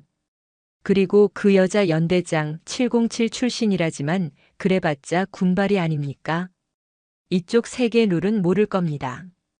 비서실장이 아부를 떨며 술을 따랐다. 최두식은 코웃음을 쳤다. 하지현이라고 했나? 내 돈줄을 끊어놓은 대가는 톡톡히 치르게 해줘야지. 오늘 밤 놈들에게 연락해서 본보기를 보여주라고 해. 그때였다. 인터폰이 울렸다. 회장님, 손님이 오셨습니다. 손님? 약속된 사람은 없는데. 그게 군인입니다. 하지연 대령이라고 합니다. 최두식의 눈이 휘둥그레졌다. 호랑이 굴에 제 발로 걸어 들어오다니. 그는 입가에 비릿한 미소를 지었다. 들여보내. 제 발로 죽으러 왔구만. 잠시 후 거실 문이 열리고 하지현이 들어왔다. 그녀는 전투복 대신 세련된 정장 차림이었다. 손에는 작은 선물 상자 하나가 들려 있었다. 아유, 회장님. 댁이 으리으리하네요. 찾느라 한참 걸렸어요. 내비게이션이 자꾸 엉뚱한 데를 알려줘서. 하지연은 뻔뻔하게 소파 맞은편에 털썩 앉았다. 그녀의 태도에는 긴장감이라곤 찾아볼 수 없었다. 마치 이웃집에 놀러온 아줌마 같았다. 최두식은 그녀를 위아래로 훑어보았다. 하 대령이라고 했나? 겁도 없이 여길 혼자 오다니. 무슨 용건인가? 하지연은 선물 상자를 테이블 위에 올려놓았다. 아니, 마철수 참모님이 가시면서 회장님 말씀을 많이 하시길래 인사나 드리러 왔죠. 저도 이제 진급해야 하는데 줄이 좀 필요해서요. 그녀는 수줍게 웃으며 손을 비볐다. 최두식은 폭소를 터뜨렸다. 으하하. 역시 돈 싫어하는 사람은 없어. 정의의 사도인 척하더니 결국 너도 콩고물이 필요한 거였어? 최두식은 경계심을 풀고 다리를 꼬았다. 좋아. 마철수는 같지만 나한테는 유능한 개가 필요하지. 얼마면 되겠나? 내가 상상하는 것 이상의 액수를 줄 수 있는데. 하지연은 눈을 반짝였다. 정말요? 아유, 감사합니다. 사실 제가 군인 연금만으로는 노후가 좀 불안해서. 근데 회장님, 마 참모님이 하던 그 폐기물 사업 그거 계속하실 거죠? 저한테 넘기시면 제가 아주 깔끔하게 처리해 드릴 수 있는데. 호. 역시 707 출신이라 배짱이 두둑하구만. 그래, 자네가 맡아. 대신 수익의 30%는 상납하고. 최두식은 승리감에 도취되었다. 군대라는 조직은 결국 돈 앞에서는 무력했다. 그는 비서에게 눈짓을 했다. 계약서와 현금을 가져오라는 신호였다. 하지만 하지연은 선물 상자를 톡톡 두드렸다. 계약하기 전에 제가 가져온 선물부터 확인해 보시죠. 아주 귀한 겁니다. 선물? 뇌물이라도 가져왔나? 최두식은 기대에 차서 상자를 열었다. 하지만 상자 안에 들어있는 것은 현금 다발도 금괴도 아니었다. 그것은 낡고 투박한 군용 전투화 한 짝이었다. 밑창이 다 닳아서 구멍이 숭숭 뚫린 폐급 전투화. 최두식의 얼굴이 일그러졌다. 이게 뭐야? 장난해? 하지연의 표정이 순식간에 바뀌었다. 방금 전까지의 비굴한 웃음은 사라지고 얼음장 같은 냉기만이 흘렀다. 그거? 지난달 혹한기 훈련 때 동상 걸린 내 부하 놈 전투화야. 내 놈들이 피복비 빼돌려서 회식할 때 내 새끼들은 구멍난 신발 신고 눈밭을 굴렀지. 하지연은 천천히 자리에서 일어났다. 그 냄새 좀 맡아봐. 돈 냄새가 아니라 병사들의 피고름 냄새야. 역겹지? 나는 내 놈들한테 나는 돈 냄새가 더 역겨워. 최두식은 얼굴이 불그락푸르락해져서 소리쳤다. 이 미친년이. 여기가 어디라고 행패야. 애들아. 2년 당장 잡아. 거실에 대기하고 있던 경호원 6명이 일제히 하지현을 향해 달려들었다. 그들은 일반 깡패와는 차원이 다른 전문적인 훈련을 받은 살인 병기들이었다. 죽여버려. 선두에 있던 경호원이 잭나이프를 꺼내 하지연의 목을 노렸다. 하지만 하지연은 피하지 않았다. 지겹군. 707 훈련 받을 때 지겹도록 상대했던 유형이야. 그녀의 손이 번개처럼 움직였다. 날아오는 칼날을 맨손으로 쳐내고 상대의 명치를 주먹으로 가격했다. 컥. 경호원이 숨도 못 쉬고 쓰러졌다. 하지현은 그 반동을 이용해 옆에 있던 다른 경호원의 턱을 돌려차기로 날려버렸다. 우아하고 간결한 동작이었다. 다음. 나머지 4명이 동시에 덤벼들었다. 거실 집기들이 박살나고 유리가 깨졌다. 하지만 하지연은 마치 춤을 추듯 그들의 공격을 흘려보내며 급소만을 정확하게 타격했다. 그녀는 테이블 위에 있던 양주병을 집어 던져 한 명의 머리를 맞추고 다가오는 거구의 다리를 걸어 넘어뜨린 뒤 팔꿈치로 찍어버렸다. 불과 3분. 거실 바닥은 신음하는 경호원들로 가득 찼다. 하지연은 흐트러진 머리카락을 쓸어 넘기며 최두식에게 다가갔다. 회장님. 경호 비용 좀 아끼셨네? 애들 실력이 영 형편없어. 최두식은 공포에 질려 뒷걸음질 치다 벽에 부딪혔다. 오지 마. 너 이거 주거 침입이야. 내가 경찰 부르면 너는 끝장이야. 경찰? 불러. 안 그래도 내가 미리 불렀어. 그리고 경찰만 오는 게 아닐걸? 그때 밖에서 헬기 소리가 들려왔다. 창밖으로 강력한 서치라이트가 비쳤다. 군용 헬기였다. 그리고 대문이 부서지며 군용 트럭들이 들이닥쳤다. 꼼짝 마. 국군 방첩 사령부다. 경찰이 아니었다. 군 최고 수사기관인 방첩대와 하지현이 부른 1사단 헌병대 합동수사팀이었다. 민간인이지만 군사기밀 유출과 군수품 횡령의 주범인 최두식을 잡기 위해 하지현이 상부와 협조하여 판을 짠 것이었다. 하지현은 주머니에서 녹음기를 꺼내 흔들었다. 방금 내 입으로 불법 사업 시인한 거 여기 다 녹음됐어. 그리고 마철수가 감옥에서 보낸 편지도 있고. 너는 이제 끝났어, 최두식. 최두식은 다리에 힘이 풀려 주저앉았다. 이럴 수가 내가 공들인 탑이.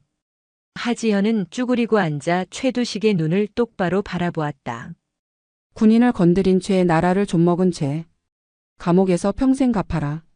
아, 그리고 그 전투화는 선물이야. 감옥에서 추우면 껴안고 자던가. 헌병들이 들이닥쳐 최두식에게 수갑을 채웠다. 하지현은 그 아수라장 속에서 유유히 밖으로 걸어 나왔다. 밤하늘에는 별이 쏟아지고 있었다. 그녀는 깊은 숨을 들이마셨다. 묵은 체증이 완전히 내려가는 기분이었다. 아, 공기 좋다. 이제야 숨통이 좀 트이네. 그녀의 등 뒤로 거대한 악의 성이 무너져 내리고 있었다. 707의 전설 하지연이 파주의 밤을 다시 한번 평정하는 순간이었다. 최두식 회장의 구속은 대한민국을 발칵 뒤집어 놓았다. 뉴스는 연일 여성연대장의 활약과 군피와 척결을 대서특필했다. 하지연은 일약 스타가 되었지만 그녀는 모든 인터뷰를 거절하고 부대로 복귀했다. 몇 주 후 제1보병사단 연병장. 겨울이 가고 따스한 봄 기운이 감돌고 있었다. 연병장 주변의 벚꽃들이 꽃망울을 터뜨릴 준비를 하고 있었다. 오늘은 연대장 하지연 대령의 이임식 날이었다. 그녀는 본래 임무였던 부대 정상화를 완수했기에 다시 육군 본부로 그리고 새로운 특수 임무를 위해 떠나야 했다. 단상 위에 선 하지연은 정복을 말끔하게 차려입고 있었다. 그녀의 가슴에는 훈장이 달려 있었다. 하지만 그녀에게 가장 빛나는 훈장은 연병장을 가득 메운 1000여 명의 병사들이었다. 병사들의 눈빛은 예전과 달랐다. 불신과 냉소는 사라지고 존경과 아쉬움이 가득했다. 그들 중에는 김민재 일병, 아니 이제는 김민재 상병도 있었다. 하지연이 마이크 앞에 섰다. 그녀는 원고를 꺼내지 않았다. 다들 밥은 먹었나? 그녀의 첫마디에 병사들이 예 하고 우렁차게 대답했다. 웃음이 터져나왔다. 평소 밥 타령, 피부 타령을 하던 그녀다운 인사였다. 내가 처음 왔을 때 기억나나? 다들 나보고 맹추라고 화장품이나 찍어 바르는 아줌마라고 욕했던 거 다 안다. 병사들 사이에서 키득거리는 소리가 들렸다. 하지연은 빙그레 웃었다. 그래 나는 맹추였다. 너희들이 춥고 배고플 때 모르는 척 연기했으니까. 그게 미안해서 잠이 안 오더라. 연병장이 숙연해졌다. 하지연의 목소리에 진심이 묻어났다. 하지만 이제는 아니다. 너희는 이제 더 이상 춥지 않을 거고 억울하게 뺏기는 일도 없을 거다. 내가 싹 다 치워놨으니까. 와! 함성이 터져나왔다. 하지연은 손을 들어 환호를 진정시켰다. 군인은 명예를 먹고 산다. 돈? 권력? 그딴 건 개나 줘버려. 너희가 입고 있는 그 군복, 너희가 밟고 있는 이 땅.